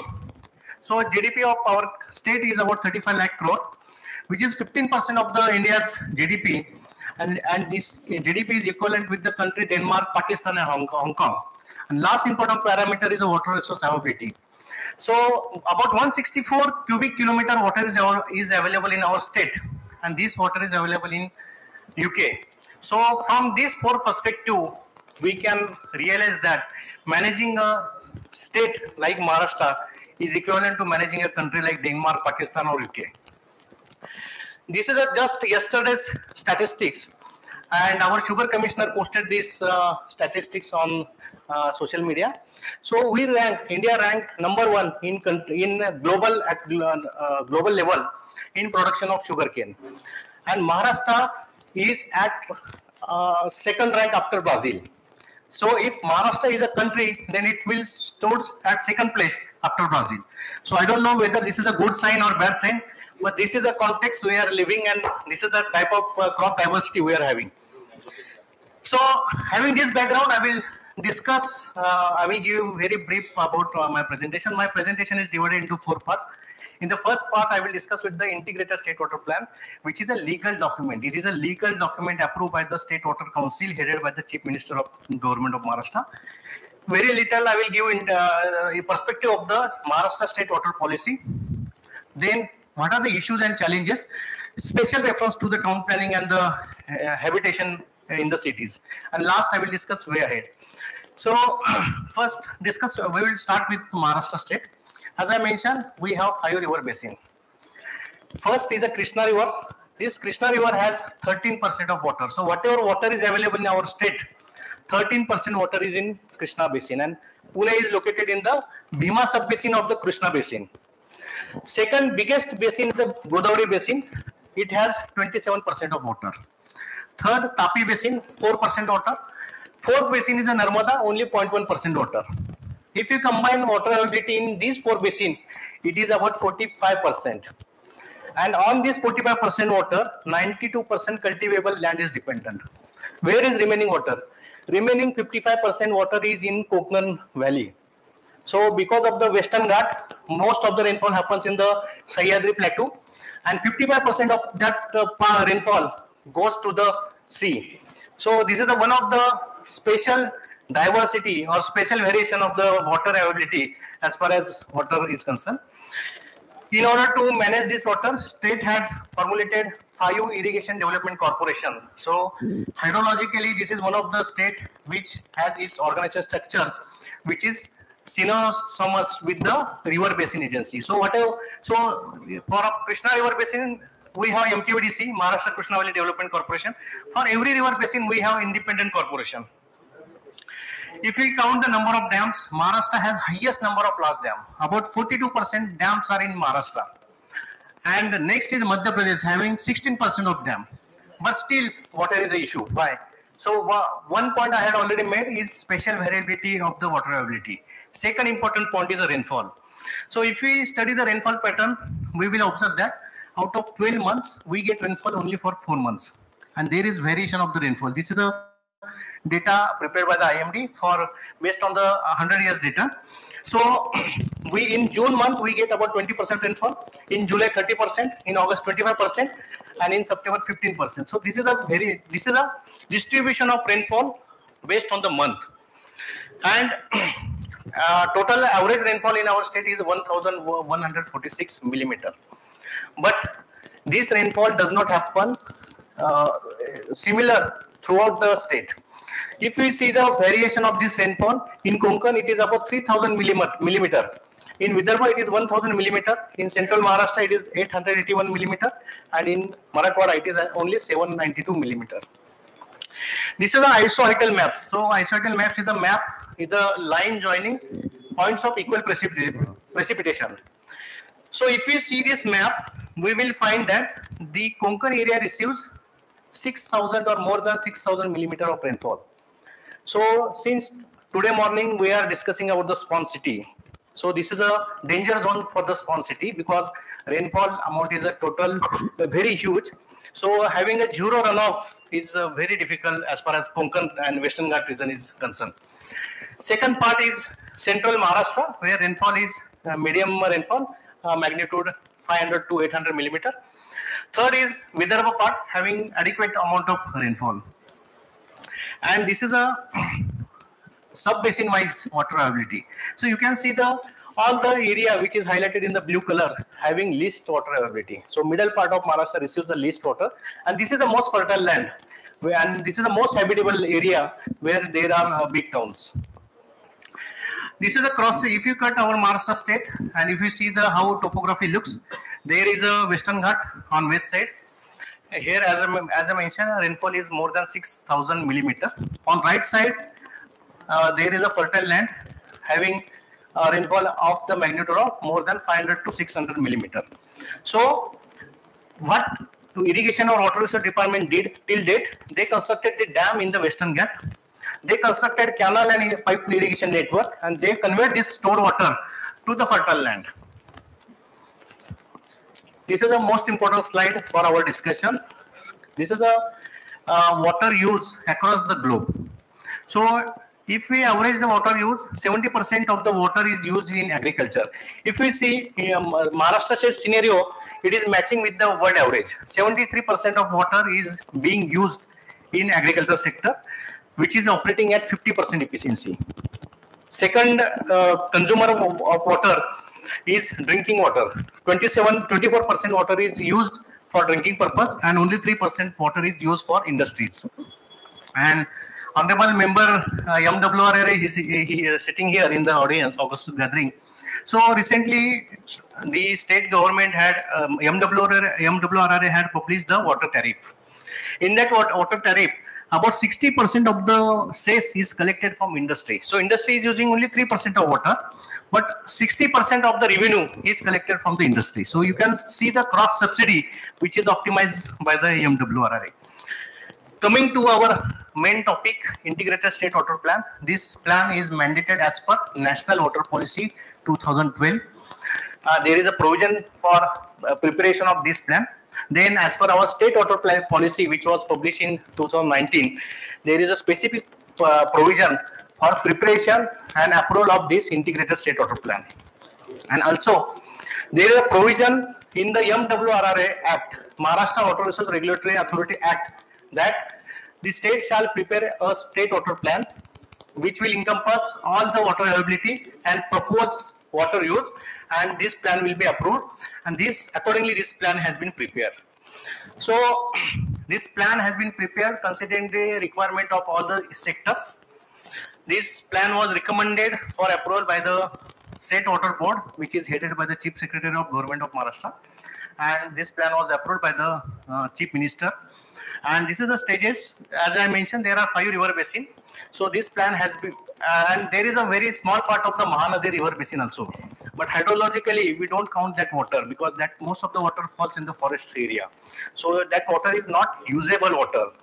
So this integrated state water plan has been prepared basin-wise. This plan was approved first. Godavari basin plan was approved in 2017, and rest river basin plan were approved in 2018. And ultimately, in 2019, integrated state water plan was approved. So there are 7 different documents. So we have 6 river basin plan and integrated state water plan. So this is the structure of the plan. Because of the opacity of the time, I cannot go in detail, but I will try to give the summary of this plan. So this integrated state water plan is divided into three parts. First is the main report, second is a summary sheet. And as far as town planning and development activity is concerned, this second volume is most important. Because in this volume, the sub-basin wise and watershed wise, water availability, probable water use, growth in the population, all the indicators are mentioned. So this plan is very important from development perspective. And volume 3 is a maps. Just to give a volume of this map, the first volume is about 602 pages, second volume is 724 pages, and there are 35 maps. And if we combine all the river basin map, the total quantum of number of pages is more than 4,500 pages. So this just the purpose of showing this number is to highlight how much exercise has been carried out. And P.K. Bakshi sir was the chairman of Godavari Basin Plan, and since last 8 to 9 years, this plan was prepared. This is a website, WRD website, where you can download the PDF versions of this plan. You can see the tab at Jal Arakda if website opens in the Marathi language, and if it open in the English language, then title is a water plan. You can download this plan. So this plan has 26 chapters. I will just highlight the important chapter which are very important from the town planning perspective. So chapter number 4, chapter number 6, surface and groundwater availability. So if you want to implement any town planning development activity, we should know what is the water availability in that region. What is the planned water development in that water sub-basin? What is a water transfer management? So we are planning to divert water from one sub-basin to another sub-basin. So there are some schemes which are under construction, some are proposed schemes. Then watershed development and management is a very important issue. Water balance, water resource management, water for energies. We are speaking about the green energy, hydropower energy. So water for energy and energy for water, both things is important. Then diversion of irrigation land into non-agriculture activities. This is a concern from Water Resource Department and Agriculture Department. But this is a motto of your organization. But when we divert agriculture land into non-agricultural zone, we have our own issue, because we had incurred a cost on infrastructure. We had constructed canal, we had acquired the land. So there are some major issue, and in Hinjawadi area, we are facing these issues. Water quality is a very big issue. Recycle, reuse of water, prevention of losses. About 21% of water is lost in evaporation and transit loss. So how to control this loss is a big area. Disaster management and socio-economic impacts. These are the important topics. So in a nutshell, important features of the integrated state water plan are the water availability and expected water use in the benchmark year was 2016. So in the year 2016, what is the water availability and what will be the water availability in the year 2030 has been anticipated in this plan. And accordingly, sectoral allocation has been made. It is mandated that 100% effluent treatment shall be done by the local self-government. So it is mandate given to them. And at least 30% water shall be recycled and reused in the next 5 years, so that they will reduce their water intake. Zero effluent policy and implementation of polluters pay principle has been investigated in this plan. Focus, as I mentioned, agriculture sector uses 73% of water, which is operating about 50% efficiency. So if we deploy the micro irrigation in that area, efficiency will increase. So that's why focus is on micro irrigation. There is a policy for completion of the ongoing irrigation projects. So this has been emphasized in this plan. Participation, collaboration between the stakeholder. So just now we were discussing that we are working in silos. So I think this kind of seminar gives an opportunity to integrate with other department and to extend our thought and the legal provisions. Flood forecasting and decision support system is an integral part of this plan. And last is there is an action plan.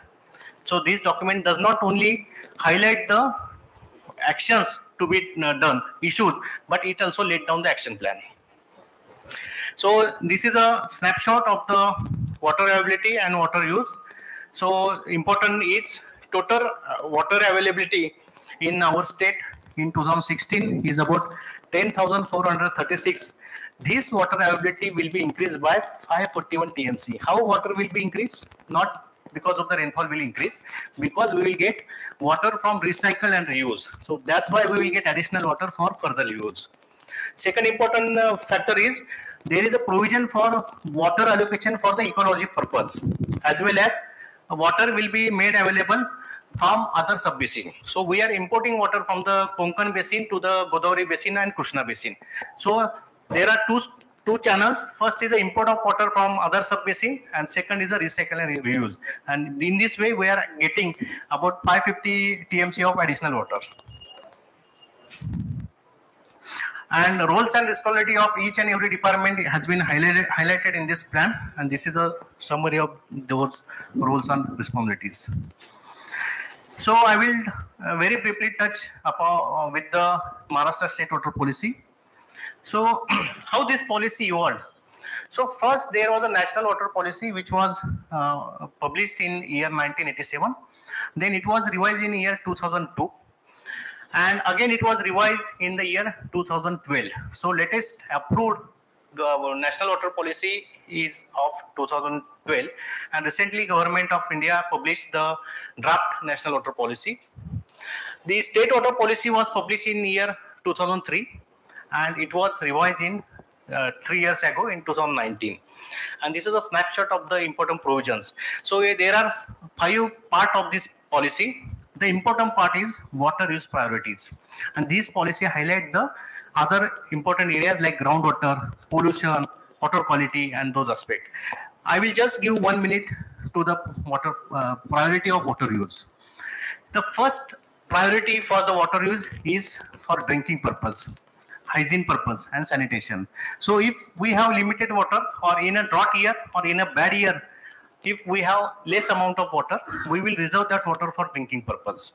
Second priority is for domestic needs, including needs of the animal. Third priority is for the sustenance agriculture to ensure the food security. Fourth priority is for hydropower, agro-based industries, and industrial use. Then water for achieving food security. So production of food, and to bring this food to your doorstep, it also requires some water. So this water has been also considered in our policy. And then 6th priority is water for ecosystem need. And if we fulfill all these demands or needs, and if there is some surplus water, then this water will be allotted to the sector which will performing at the best. That means most efficient sector will get more water. So this is a policy-wise statement for using the water. So in the next part, I will just highlight the issues and challenges in the water management. First important issue is the supply of water for domestic use. So we had discussed so much thing, but whether we had given a thought about the availability of water, because whatever planning has been done, it is done from the agriculture perspective. There is provision of 15% of water for domestic use. So if we are planning to expand our cities, we have to give a thought about the availability of water. Second is the uneven distribution of water within a city. So within a city, we have poor infrastructure. The cities are expanding. It is very difficult to expand or scale up our infrastructure. So there is an issue in the water supply. Fragmented approach of the water management. As I mentioned, we are working in the silos. Water quality, environmental flow, and waterfront development are the important issues and challenges, and very good presentation has been made by the earlier speakers. Treatment of wastewater, recycle and reuse, and last is urban flooding and stormwater management. And I will give 3-4 slides on important aspect of the urban flooding. So as since morning we are discussing this thing, we are heading towards the urbanization, and it is anticipated that by the year 2015, 70% of the population will be urban. So urban flooding is a development challenge, and flooding causes devastation, economic loss, as well as loss of life, and it impacts the ecology and human. And due to urbanization and because of the impact of climate change, the risk of urban flooding is increased day by day. And if you compare the watershed in urban area vis-a-vis watershed in the rural area, the runoff and infiltration process is entirely different. Because there is a paved area, there is a concretized area, the water cannot percolate into the ground. And so in some times, what happens, 90% of the rainfall occurs as a runoff. So this is a very dangerous situation, and since we are experiencing intense rainfall in very short spell of time. So yesterday we got about 100 millimeter of rainfall, and we experienced the waterlogging in the area of Deccan and Karvinagar. So there is a already soil is saturated. There are two issues. First, water cannot penetrate the concrete. Even though there are some locations where water can penetrate the concrete, the entire soil is saturated. It cannot take additional water because of the earlier rainfall. So this is a big concern. So while thinking about the small cities, we have to think about the tank or the big storage space underground. This is just gist. The impact and risk in the urban area is very huge because of the intensity, population intensity, because of the congestion, and third, because of the runoff. And there is one solution for flood management, that is we can use IoT, Internet of Things, and the government of Maharashtra, our department has established decision support system for Krishna Basin. I will just highlight the important component. So it has various weather parameter gathering station. So through this station, we gather the weather parameter. We also have dam level recorder. So at every 15 minutes interval, we get the level of water in the dam. Then we also have river level recorders.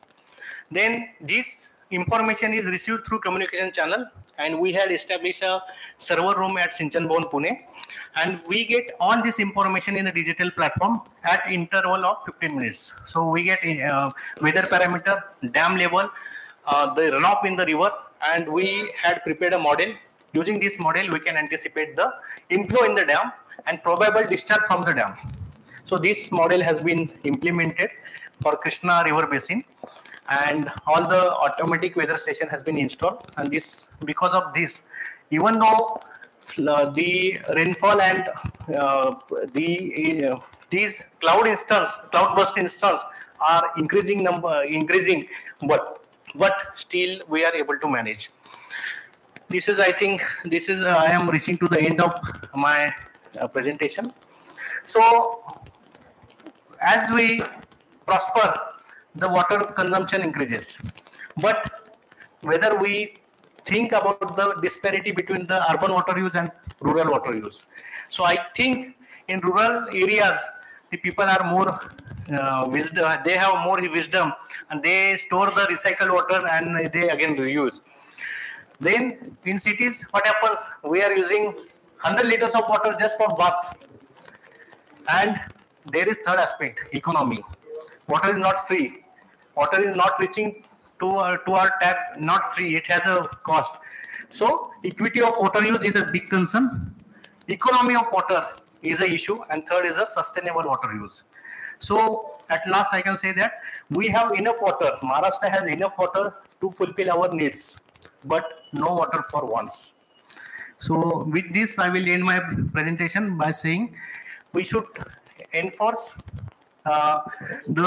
we should strive hard for increase the water use efficiency, and there are some supply side intervention and there are some demand side intervention. So both these wings come together, and they should strive to make water more efficient and sustainable. Thank you so much.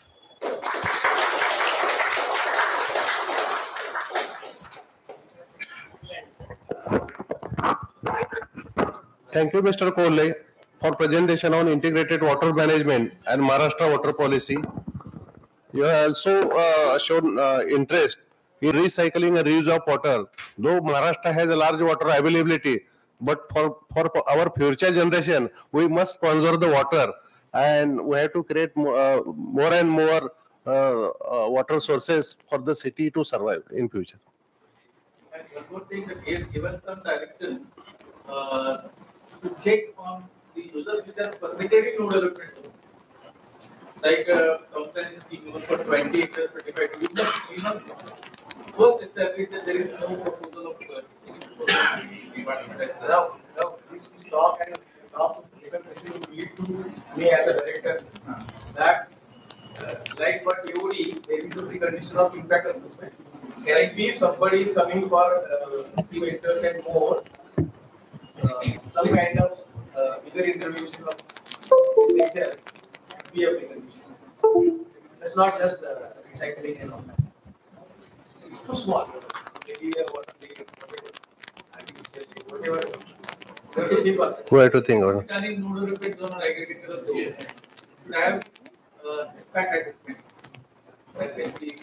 Now, in the preparation of development plan, we reserve the land for public purposes, sewage treatment plant, and so on.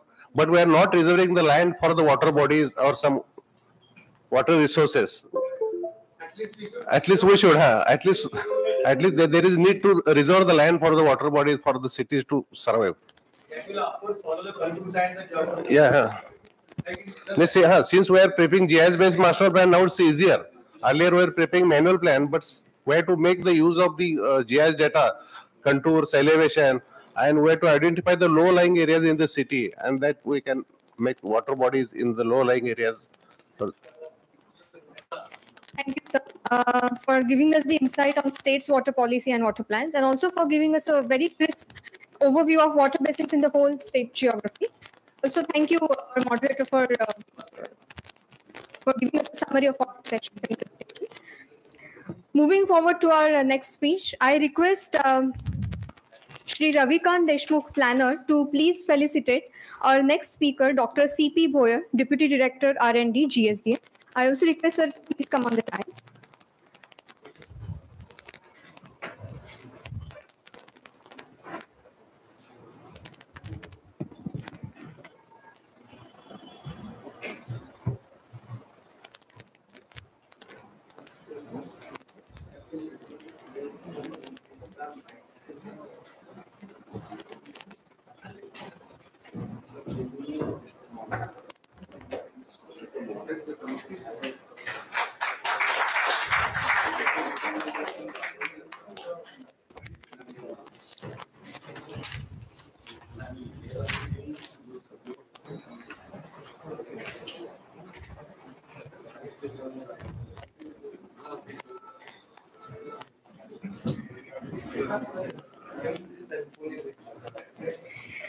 Dr. C.P. Bhoyer will be talking about building sponge cities through integrated aquifer management, role of GSDA.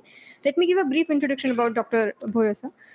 Dr. Shri Chandrakant Bhoyer is a senior geologist and in charge deputy director R&D GSDA Pune.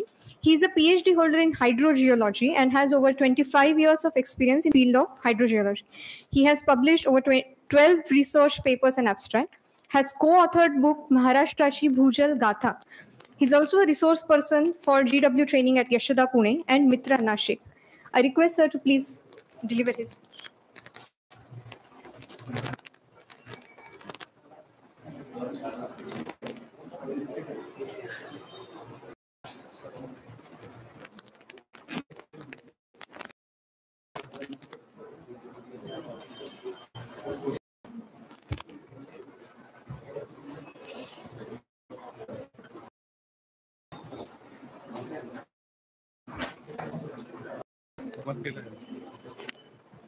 Window.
Good afternoon, all.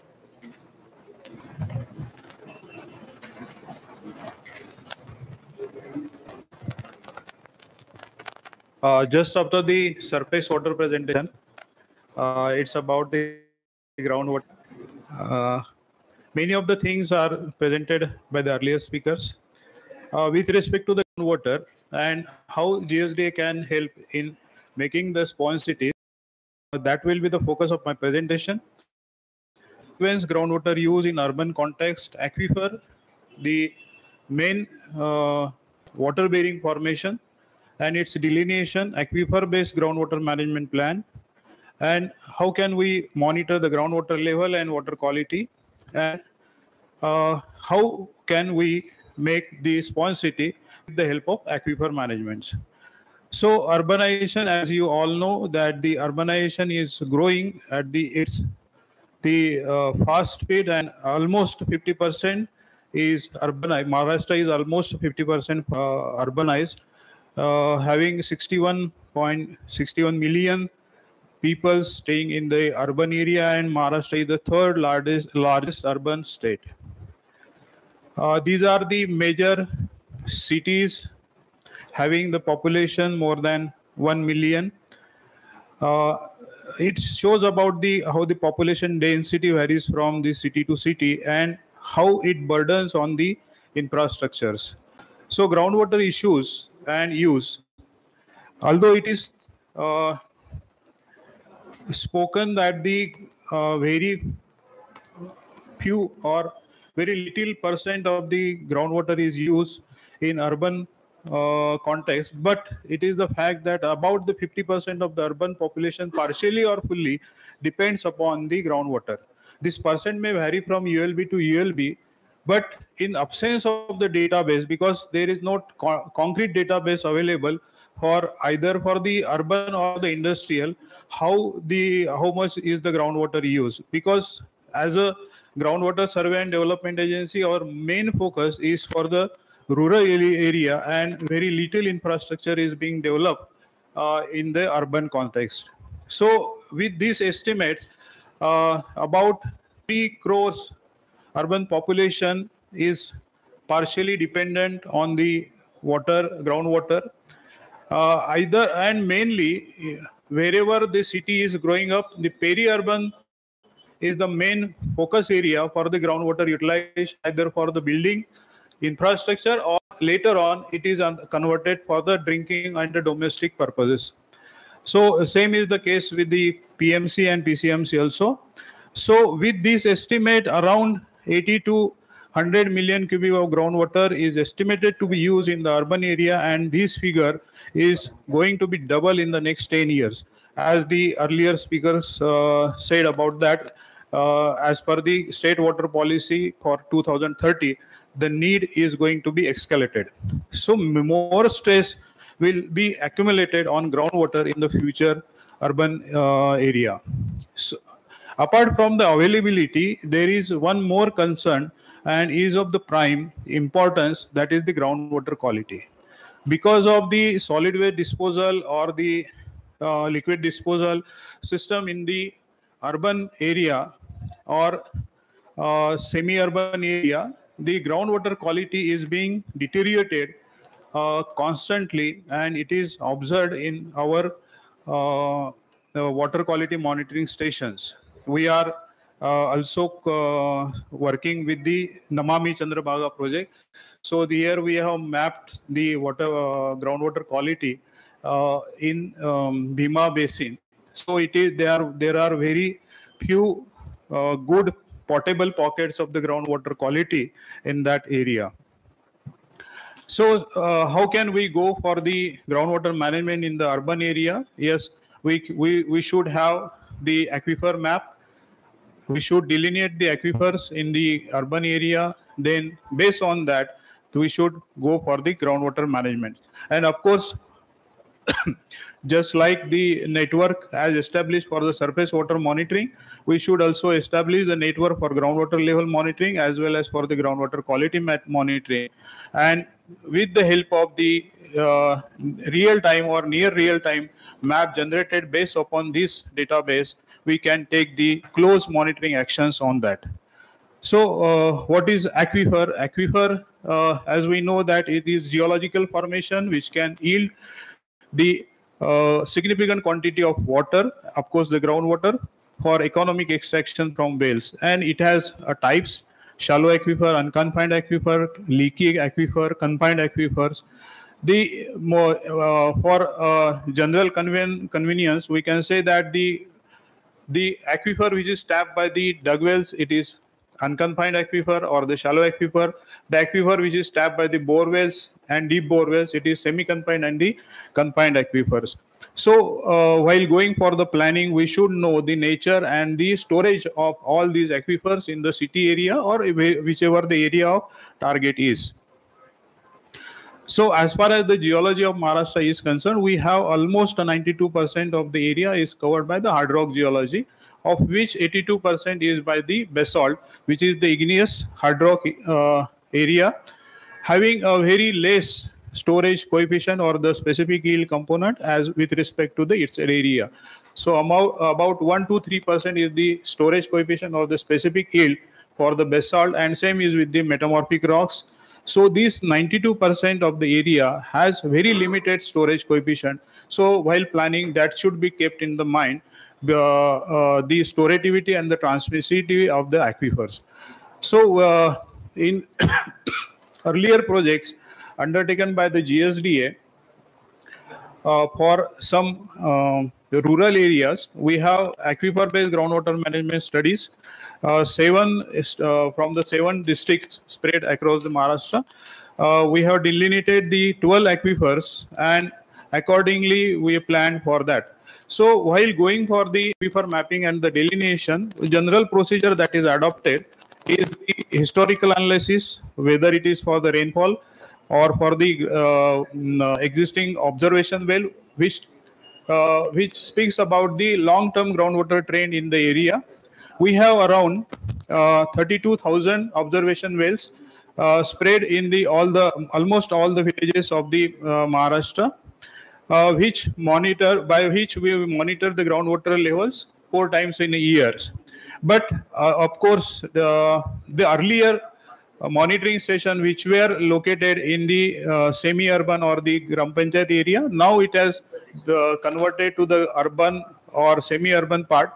So that that observation network is discontinued somehow. So after that, we just prepare the GIS thematic map, and for that we need to collect all the well records of the existing wells, whether it is dug well, bore well, or tube well in that area. Based on that, after plotting all this database, we can delineate the subsurface geology based on the traverses, then by monitoring the dug wells or the bore wells, and after preparing the phase diagram or the sections, we can say about the what type of the aquifer exists in that area, and we can easily delineate that one also. So for that also, we conduct the pumping test, then resistivity survey wherever it is required, because many of the times it is not possible by the naked eye to see the underground formation. In that case, we use the indirect method of geophysical prospecting to see how the underground strata is. Then water quality is also taken into consideration, and based on that, the hydrogeological, geophysical, and the water quality database, we can club all this information and prepare the aquifer map. So a similar type of the aquifer model can be prepared based on the geological, hydrogeological, geophysical, and water quality studies. This one is for the basalt area, and it is for the alluvium area. Based on this, after locating and mapping the thickness of the aquifer, delineating the surface area of the aquifer, we can prepare the, we can say that this much is the potential or this much is the storage available for the groundwater in the area, and this much is the recharge, annually replenishable groundwater, and another is the groundwater in storage. So based on that, we can say that annually replenishable groundwater, say in that case, is 1065 hectare meters, and out of which 1172 hectare meters is utilized. So there is a deficit of 107 hectare meters. So in that way, we can also prepare the groundwater availability, use and balance for the urban area also. Of course, here the parameters or the water requirement will be different. It will be for domestic, small scale industry, hotels and all like that. But the methodology will remain same. And based on that, we suggest some sort of supply side intervention as it is for the urban rural area. So it would be different for the urban area. Supply side interventions, where and how we can go for the proposed structures. Then demand side, in terms of the agriculture or the rural area, we go for the reducing the demand for agriculture sector. Here we will have to think of the reducing the demand for another domestic or the other purposes which are for which the groundwater is used. And based on that plan, we can say how much we can cope up with the deficit or what would be the surplus after in the implementation of all this. So for these things, we need to establish,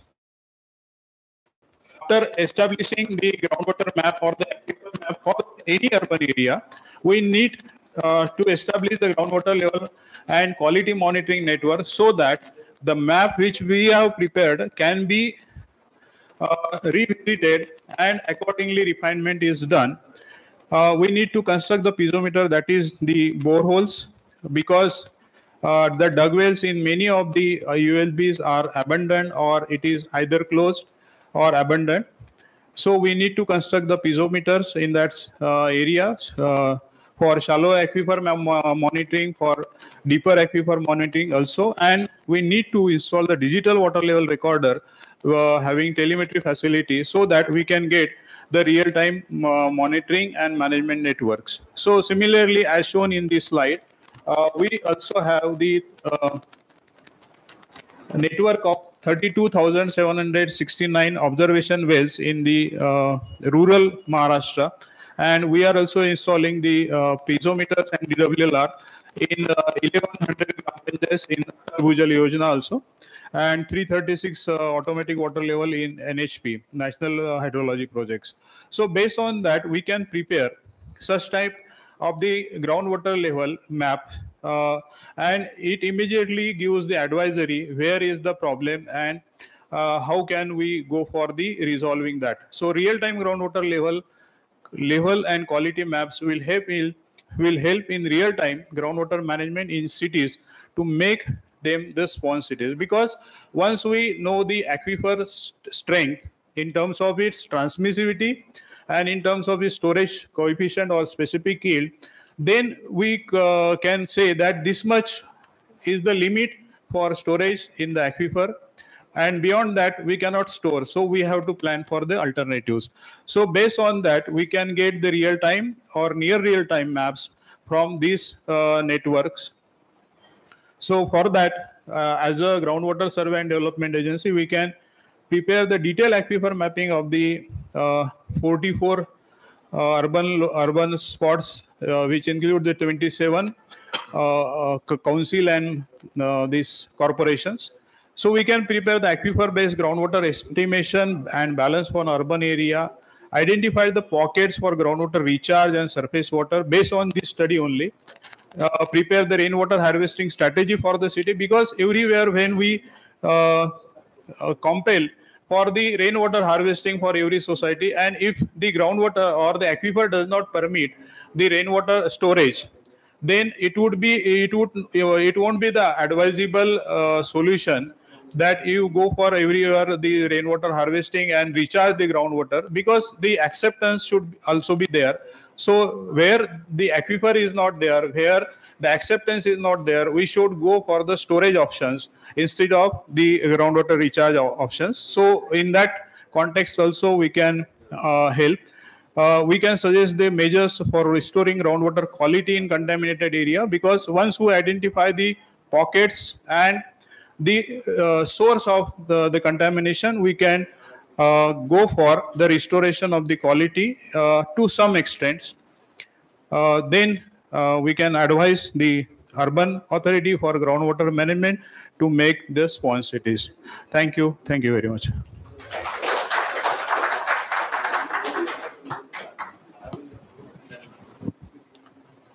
Thank you, Mr. Boyer. On presentation on the building sponge cities through integrated aquifer management plan, your GSD has taken good attempts to prepare a integrated aquifer management plan, which will be help to urban local bodies for the identify the pockets for the recharge, and where there is no aquifer, they can go for storage measure. Whether you will share all the data with the local bodies or it is available on your platform. For preliminary survey, I have shared the template for the survey also, and how we can go for the surveying, and based on that, we can advise that also. Okay, thank you. त्यांनी दिलेला जो format होता हा. दिलेला महिन्यापूर्वी पाठवलाय हा हा तो आल्यानंतर मग हा, नाहीतर उगाच आपण नुसतं तुमचं रिचार्जिंग करा, हे करा, नंतर त्याचं सॉइल कॅटेगरी तशी नसेल तर पाणी नुसतं संपूर्ण जे काही पाणी असेल जे आपण ह्याच्यामध्ये बघतो रुरल एरियामध्ये सॉल्ट एक्सप्लोरेशन होतं, तसं तुमचं पाणी त्या ठिकाणी मार्शी लँड होतील, म्हणजे खाली त्या ग्राउंड वॉटरला रिचार्ज व्हायच्या ऐवजी उलटे इफेक्ट येतील त्याच्यामध्ये. तर त्यामुळे हा डेटा चांगला आहे तुमचा. Good.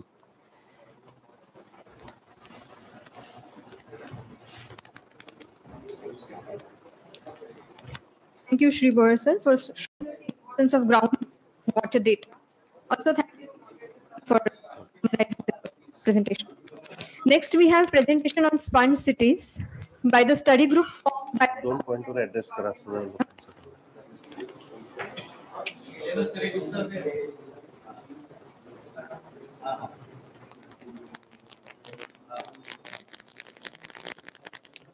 I request Srimati Sneha Pagar, ATP, Vaijapur Council, to come forward and give the presentation.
Good evening to one and all.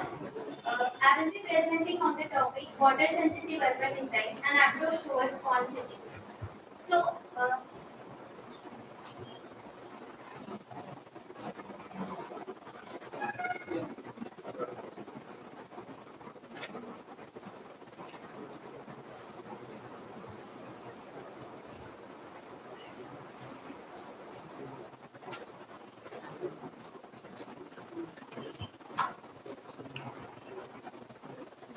So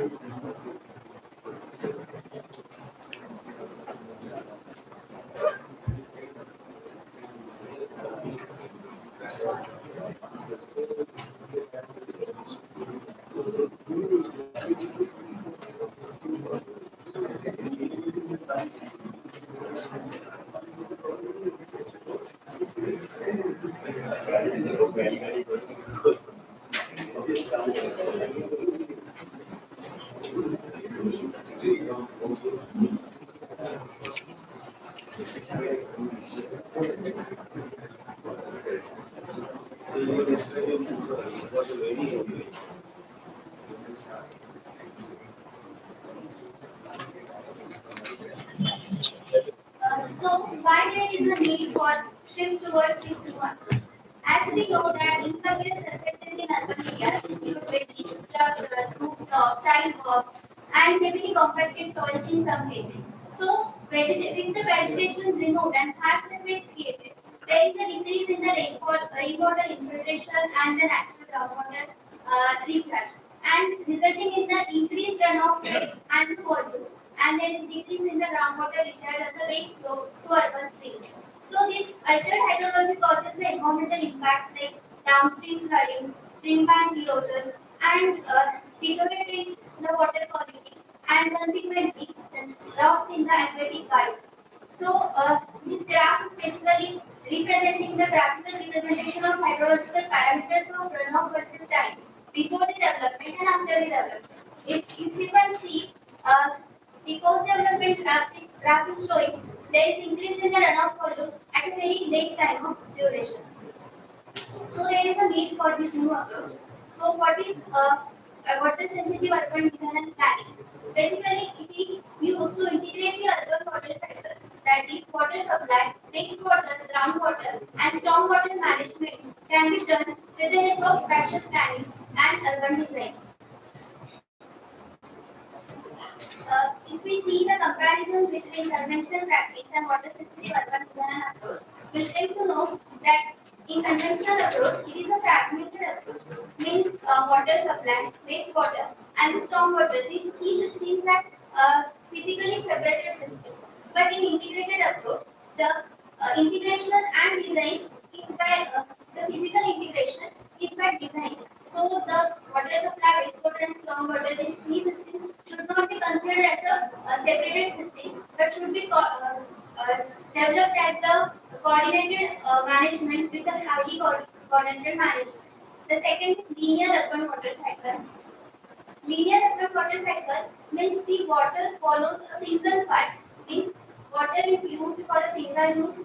Water has been used for a single use, then it goes to the treatment and then to the disposal to the environment. But in closed urban water cycle, the main focus is on reuse and reclamation. So water can be used multiple times from cascading the high quality needs to the lower quality needs. The third point is increased demand. As we all know, due to increase in the population, there is gap between water demand and the water supply.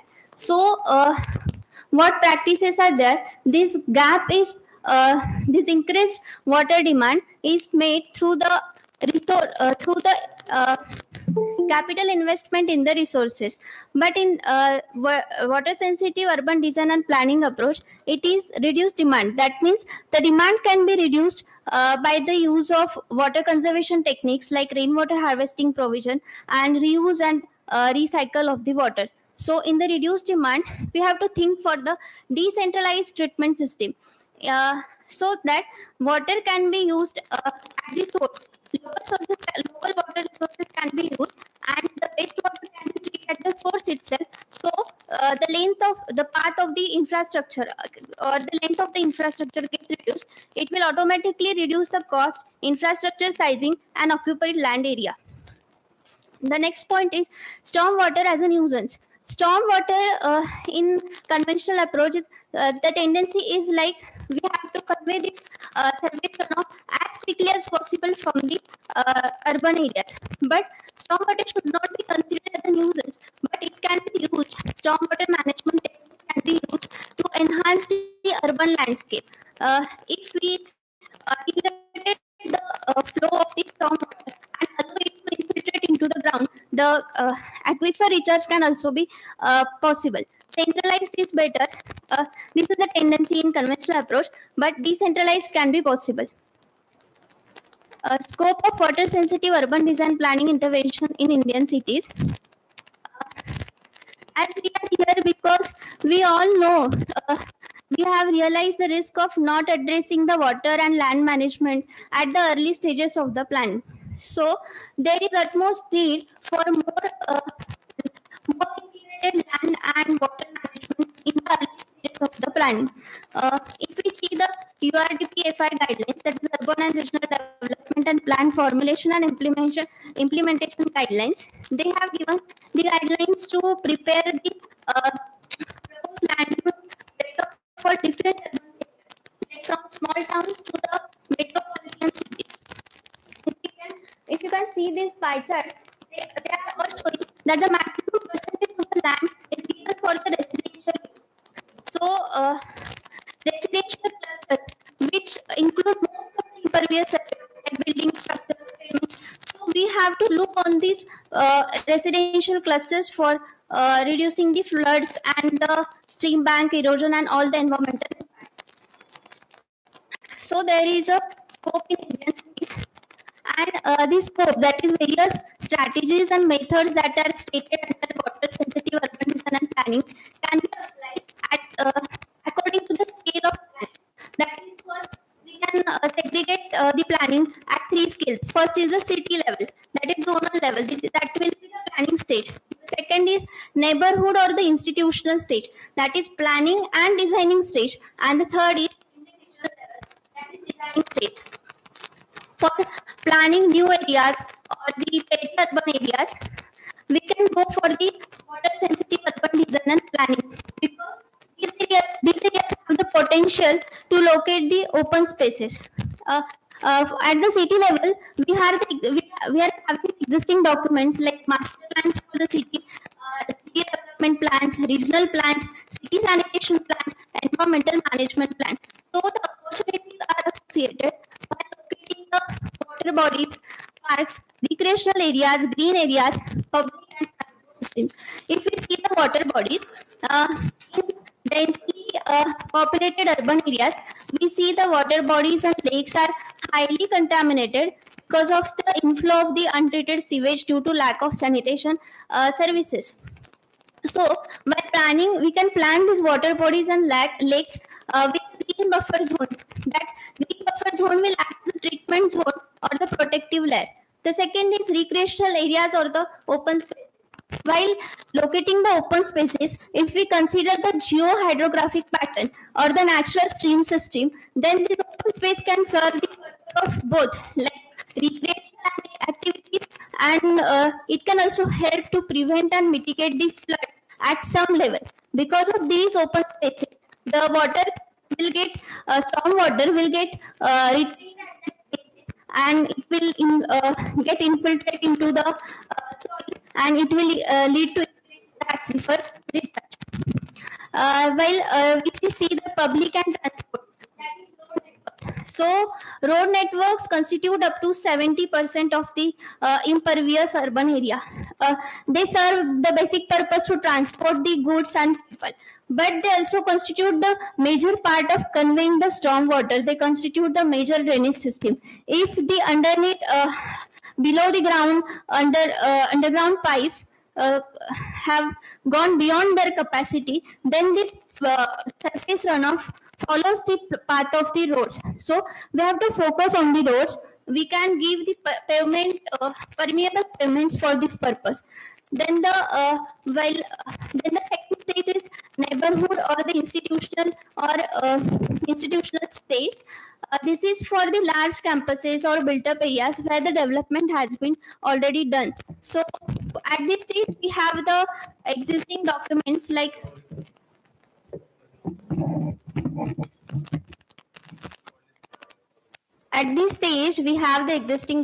like zonal plan, stormwater management including water bodies, ULB schemes like we all know Swachh Bharat Abhiyan is there, garbage free city is there, and detailed project reports. So what are the opportunities?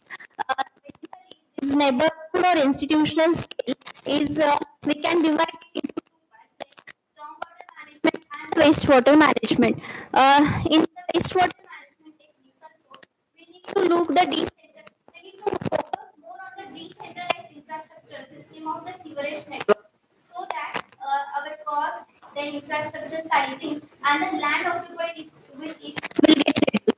If we see the third scale, that is individual scale or individual level, at that level we can do the practices like using the water efficient features, sustainable landscaping. These practices we can done at individual level.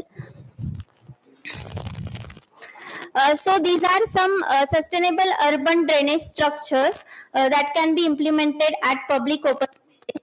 The first one is filter strip. It is the vegetated strip of the land that collects the surface runoff from the pavements and then transfer it to the nearby other sustainable urban drainage structure. The second is the swales. Swales are the vegetated channels and they can be used to store, retain, collect the surface runoff, and if the soil conditions are good, then that stored water can also get infiltrated. So these are the measures under the water sensitive planning. These are the small measures that we can incorporate into our public open spaces. The third is the filter drains and trenches. This can be also used to where we are providing the rainwater harvesting provisions, so that water will also get purified and we can reuse it for the other non-potable uses. The fourth one is permeable pavements. So we can implement this. Now the next concept is placemaking through water sensitive urban design. By seeing this diagram, we can see how these water sensitive urban design and planning approaches have enhanced the sense of place by generating the feeling of security, safety, self-pride, and ownership. Placemaking is an essential exercise for the well-being. It serves both the purposes, that functional purpose of the open space, that is recreational purpose, and to prevent the flood, that is also get satisfied, as well as the psychological value. It will give the psychological value to that place. Implementation of water sensitive urban design and planning. Application of water sensitive urban design and planning measures on various land use types. To optimize the use of land, there is little connection between the land use dedicated in the master plan and the actual use on the land. So nowadays we can see the urban lands are like real estate cash flows, as the earlier speakers have also said, but these lands are not considered as an opportunity for the social and physical infrastructure. If we see the guidelines of URDP FI, they have given the percentage of maximum allowable ground coverage for each land use activity. So from this diagram, we can conclude that the average ratio of built up for any land use activity is 24%, and the average built up area for an open space is 76%. So from these data, we can identify the potential open spaces where we can implement our water sensitive urban design and planning measures. This is the table showing the application of water sensitive planning measures on various scales. Basically, scales are like divided into single or detached dwelling. Then it is commercial and industrial development, like up to the water bodies and surroundings. Various scales have been distributed according to the measures. It's showing that which measure at which scale we can apply. And this is the under the Spawn City, what are the initiatives or the steps to be taken, reforms expected by central government, as all the earlier speakers have been already speak about this. So I am escaping this slide. Thank you.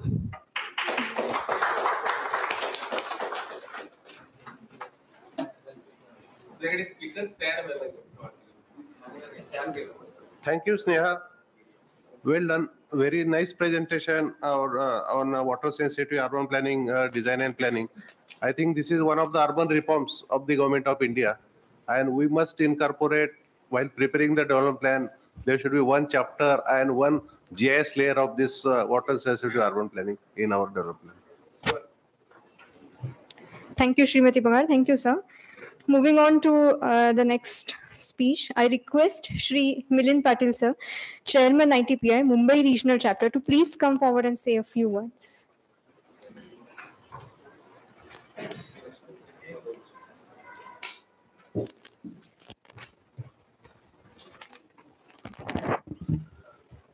Hello. On behalf of MRC, ITPI and Pune Center,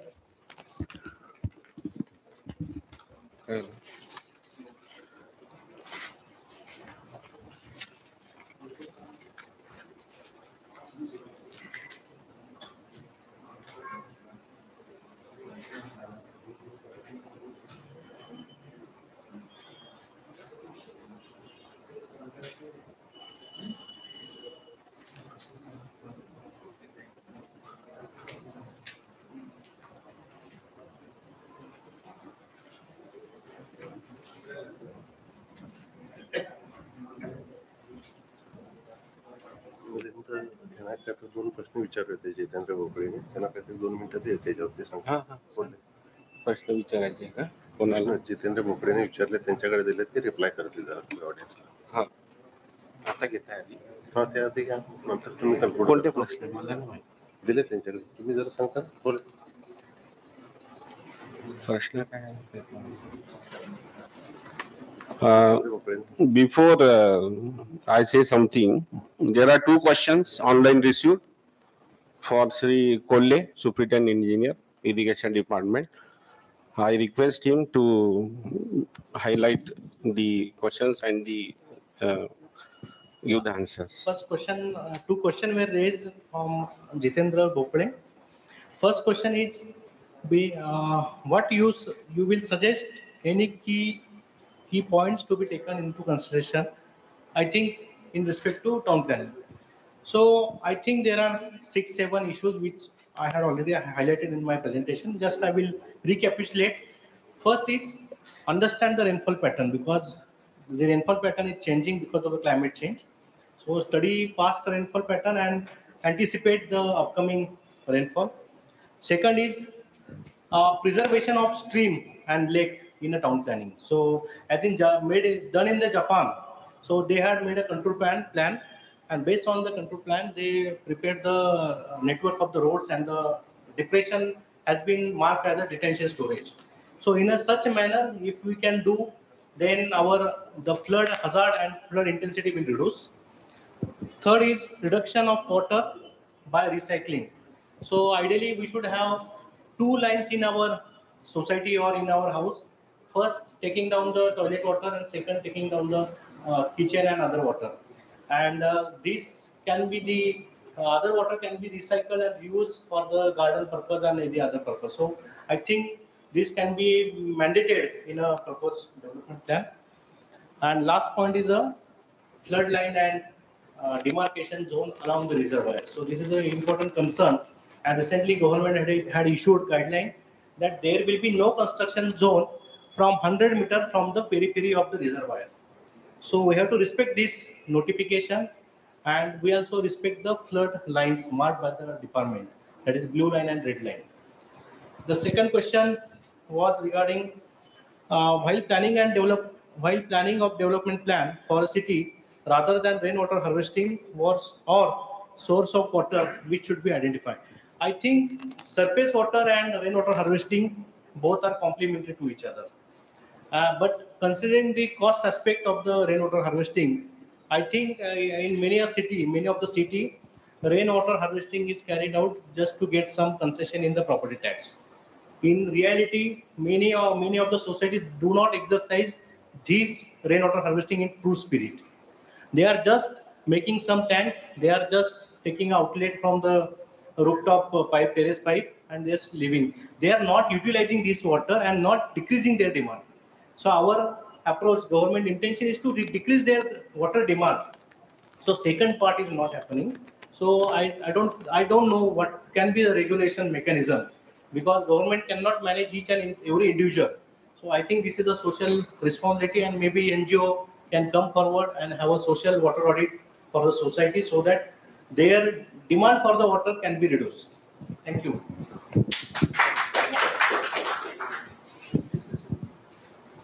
Third question is there any provision in the integrated state water plan that DP cannot be sanctioned without the, there are two plans. First is the ISWP and second is the development plan. So in our plan, there is a volume 2. In volume 2, the water availability in each of the sub-basin or in each of the watershed has been identified. And some dark zone has been identified in the Marathwada region where we cannot have we cannot encourage the habitation.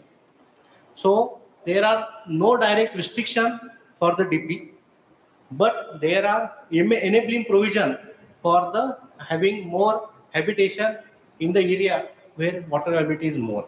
So if you go through that volume 2, you will get the understanding of the water availability in each of the sub-basin so that that water can be used for domestic purpose. So that provision has been made. So this plan, because this is not a guide, this is a roadmap. In roadmap, we cannot mandate anything. In policy, we can give a direction. So in order to give direction, the government has to either make an act or issue a GR. So I think these are the principles and guidelines issued by the government of Maharashtra, and this should be taken by the concerned department into spirit. Thank you. Yes, yes. Basin, sub-basin, meaning every stream-wise availability is given, and that availability in the year 2030, because in some of the sub-basin, water will be transferred from another sub-basin.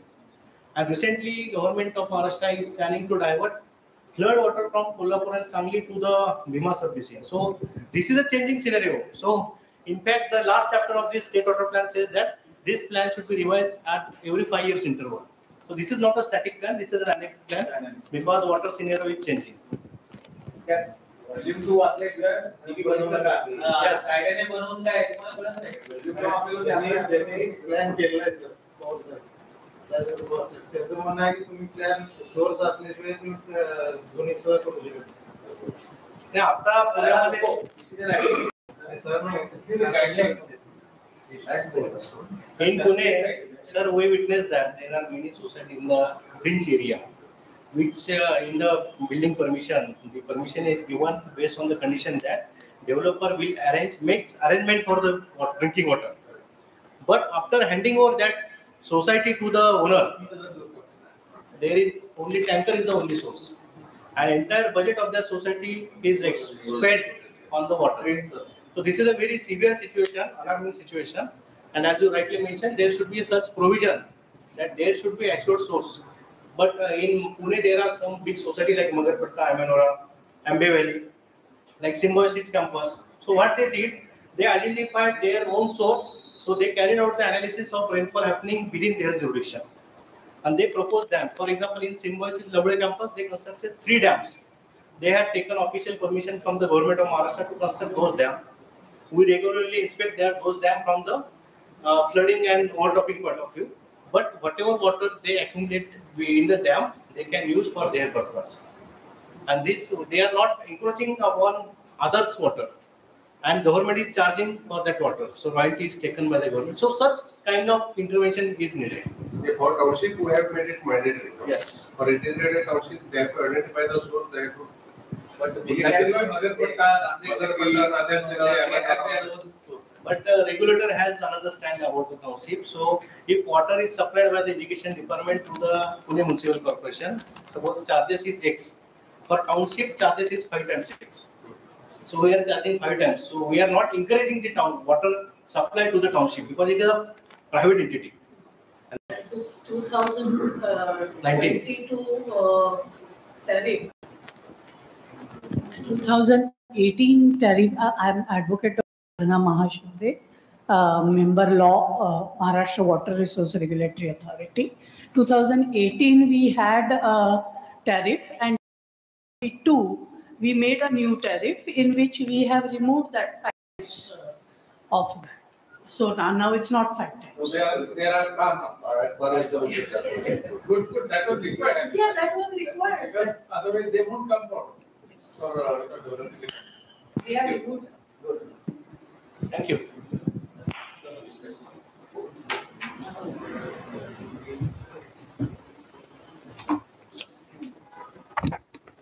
If there are any questions or any suggestions on the sessions that happened post lunch, we can have interaction about it. Are there any questions online? If we do not have any further queries or suggestions, we can move forward to our next session. I request Shri Milind Patil sir, Chairman ITPI, to please say a few words.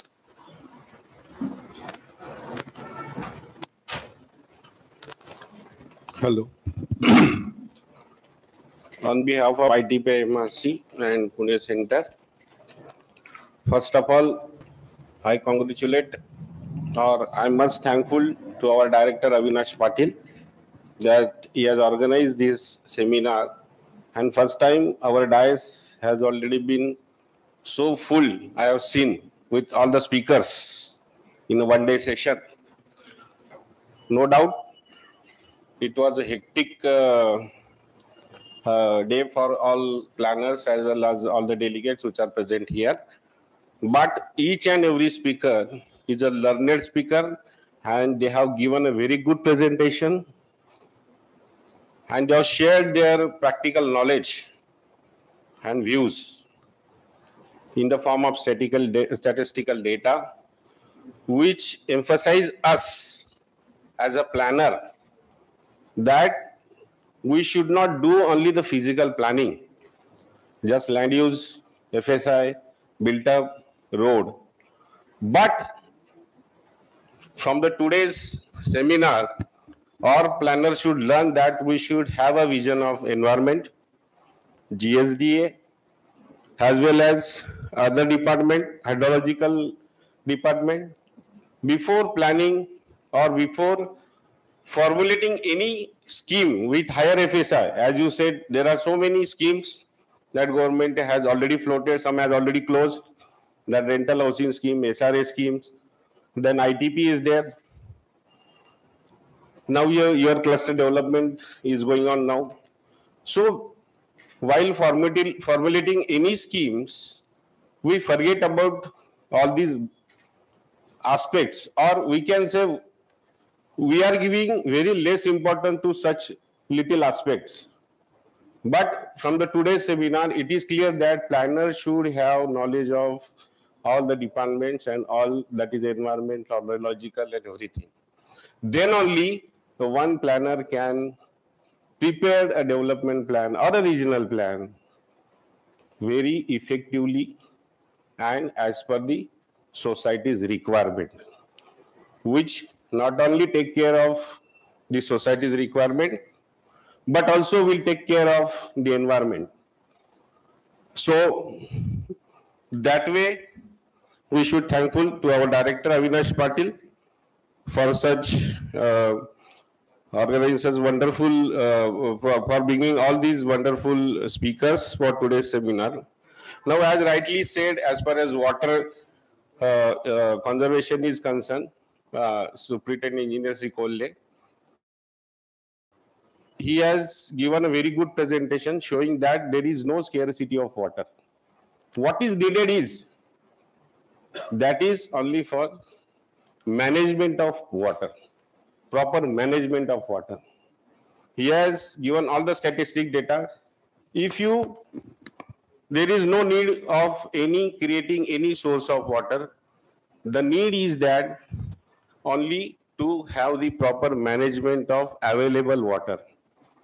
For this, now the irrigation department, and recently I think Honorable CM, new CM, has already declared की जिथे कोरडवाहू जमीन होती तिथे आम्ही पहिला प्रयत्न करणार आहोत की सगळ्या वॉटर बेसिन जॉईन करून ऍटलीस्ट तिथे 2 पिकं तरी घेतले जातील. So these type of measures or policy decisions for interlinking of all the basins, as far as in Maharashtra, I think in the central government, past government has already taken a decision for interlinking of all the rivers in India, so that to bring all the land under the irrigation where there is a drought prone area. so that there will be an equal distribution of water. And that equal distribution of water will not only serve the purpose of getting barren land as irrigated land, but will also increase the social economy of people of that region.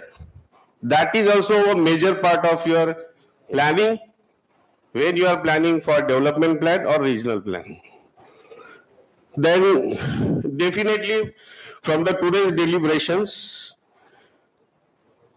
from the eminent speakers, no doubt for today's both the moderators, they have also given their valuable suggestions and guidance to us. No doubt the recommendation, the suggestions which will be given by both the moderators will definitely the center chapter will take care of, and we will definitely forward all these suggestions and recommendations to the concerned authorities for consideration. Thanks to all the speakers, although they have come from long places and spent a full day. So we thankful to all the speakers and thankful to all the people who has helped directly or indirectly for the success of this seminar today's. Only two things I would like to flag here. Just the concerned department should say. One thing is in the morning session, so Dr. I think Joshi sir has presented his presentation. During that, one of the questions which was asked that we should apply a tax to any people who is digging a well or who is disturbing an aquifer. Am I right? Taking for the foundation. Foundation or anything. Okay. Even now, let me know, sir, as a farmer, since I am basically very much interested in farming, can you tell me any farmer taking prior permission while digging any well in his field or a bore well? No. So, what is the law? Is there any restriction? And you are saying we should apply the tax to that fellow who is abstracting water from the ground. Definitely. Or disturbing the aquifer. Morning he said when it means he is disturbing the horizontal flow of the water. But if you see, sir, जर काही एका ठिकाणी तुम्ही bore मारला तिथे पाणी नाही लागलं 6 इंचाचा बोर असतो किंवा विहीर असते तो सर आडवा बोर मारतो आडवा बोर मारल्यानंतर दुसरीकडचं पाणी इकडे येतं so that way the land which is barren or where there is no water he is तो त्या ॲक्विफियरला तोडतो आणि ते पाणी तिकडचं इकडे आणतो So in that case, that land becomes irrigated. So म्हणून तुम्ही जे म्हणतात की त्याला चार्जेस लावले पाहिजे किंवा त्याला टॅक्स लावला पाहिजे तो कितपत योग्य आहे किंवा काय किंवा जो कायदा आहे आपल्याला बोरिंग करायला परमिशन घ्यावी लागते वगैरे so are we implementing that law or regulations very strictly or not that is one thing yes madam Actually, there is a law that is Groundwater Act 2009, and it came into force in 2014. But the rules which are required to enforce those are not at place; they are not yet passed. And recently, considering the fall in the groundwater, the central government gave formed the Central Groundwater Authority, and which is at present for commercial and for real estate and for mining purpose, they are taxing the things. The act, which is, that is 2009 Act, the rules are very nicely framed. So do- here what sir was suggesting, Chintamani sir, was that for real estate we are constructing bigger heighted constructions, and for that we are going deeper and we are interfering into the aquifers, and those are, we are sealing those. Actually, the way we are having rivers on surface, similarly we do have the flows ground water also, and that is being tapped by the GSDA where the water we could get. Right. So those down water aquifers are sealed while constructions, and wherever it is getting sealed, they should be separately chucked. Right. Otherwise, when the water is being removed and send it out, that is under Central Groundwater Authority regulation, that is being now charged. Right. Yeah. I agree with you, but as per whatever the case you are mentioning. Another thing I would like to point out, the 2009 Act is having district authorities at district level and the water resource authority at a down level, where the agriculture, all the records of the wells and which पिकं घेणं जे म्हणतात ते कुठलं peak घ्यायचं काय, everything is very nicely made. The law is available, but it is not enforceable. Right, that is what my question. Even the law is there. If you see, compared to urban areas, in the village area, जो 2 बिघे जमीन घेतो तो लगेच दुसऱ्या दिवशी bore मारतो. See, that is also we should see what is going on. There is no record to any revenue department, neither in TLR or as तहसीलदार, की कोणत्या जागेमध्ये किती बोर खोदले किंवा किती विहीर मारले. So that is my question. That is a tragedy. Okay, that yes, right. So that needs to be GSDA survey department should take cognizance of that also and collect the data. Number 2, now whatever the discussion had happened during the day full day, various department needs to have the coordination between each and every department with the urban development department for formulating the policy as well as preparation of development plan as well as preparation of regional plan. Since I am from MMRDA, we are quietly involved for preparation of a regional plan. So we face a lot of problems while preparation of regional plan for collecting the data from various agencies, not available, halfway it is available. So as a planner or as a state government level, whether there should be a regional level authority or committee is to be established with all the HODs of all the departments like GSDA department, irrigation department and all these things to clear up all the proposals. Because if MMRD wants to have the metro rail from Mulund to Bhiwandi, there are n number of authorities from which NOC is required. So that was the suggestion that whether we should have a regional level committee consisting of all HODs of all the departments so that they can sit once in a month or two in a month to clear up all the projects, such type of vital projects which are a regional level project, not a local level project. So that needs to be established so that the project, regional level project, can be implemented in time to avoid the delay as well as to avoid the increased cost of the project. So that is my suggestion. So, okay, thank you very much. I congratulate all Pune Center committee members also for organizing such a good seminar. Nair sir and Sharad Patil and all other Dr. Sonar has taken a tremendous effort for the success of today's seminar. Thank you so much.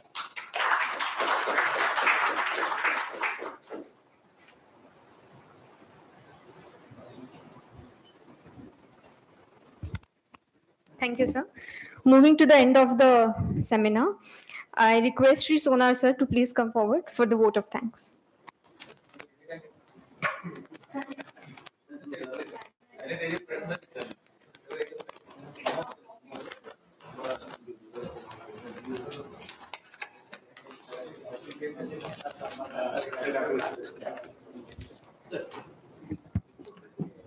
Good evening, all.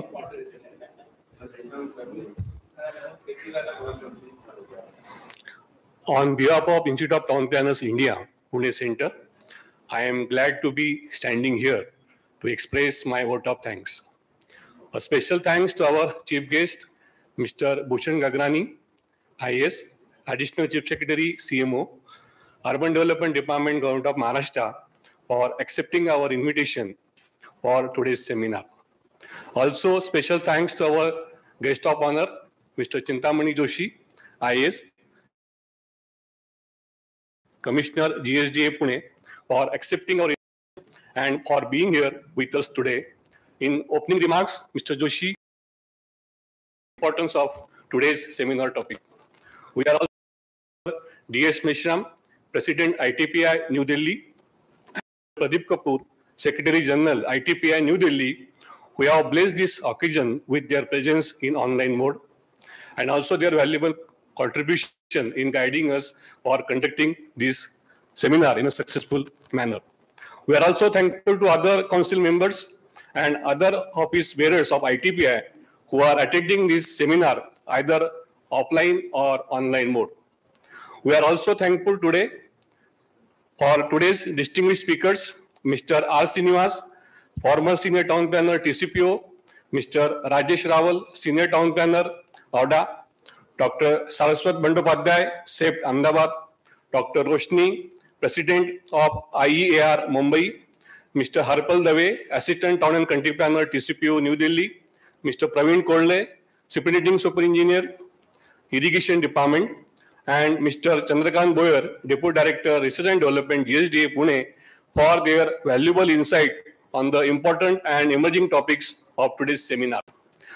We are also very much thankful to Mr. Avinash Patil, Director, Town Planning and Valuation Department, Government of Maharashtra, for his guidance and mentorship for successful organizing today's seminar. Thank you, sir. We are also thankful to Mr. Rajan Kope and Mr. Sudhakar Nagnure, former Director, Town Planning and Valuation Department, for moderating today's seminar session. We are also thankful to officers from Town Planning and Valuation Department who attended today's seminar either in offline or online mode. We are also thankful to members of ITPI who attended today's seminar either offline or online mode. I would be feeling in my duty if I did not thank my members of organizing committee who made this seminar possible. I am especially thankful to Milind Patil, Chairman ITPI MRC Mumbai, and Mr. Prabhakar Nade, Convener ITPI Center, for their contribution towards successful organization of today's seminar. I am also thankful to the members of the core committee, that is Mr. Sharad Patil, Mr. Ravikant Deshmukh, Ms. Asavari Sohani, Ms. Pranjal Gabane, Ms. Rutuja Mane, and Reshma Mahajan for their valuable contribution in conducting today's seminar. I would also like to thank each and every one of you for being here and making this seminar a wonderful and memorable one for all of us. Thank you. Thank you once again.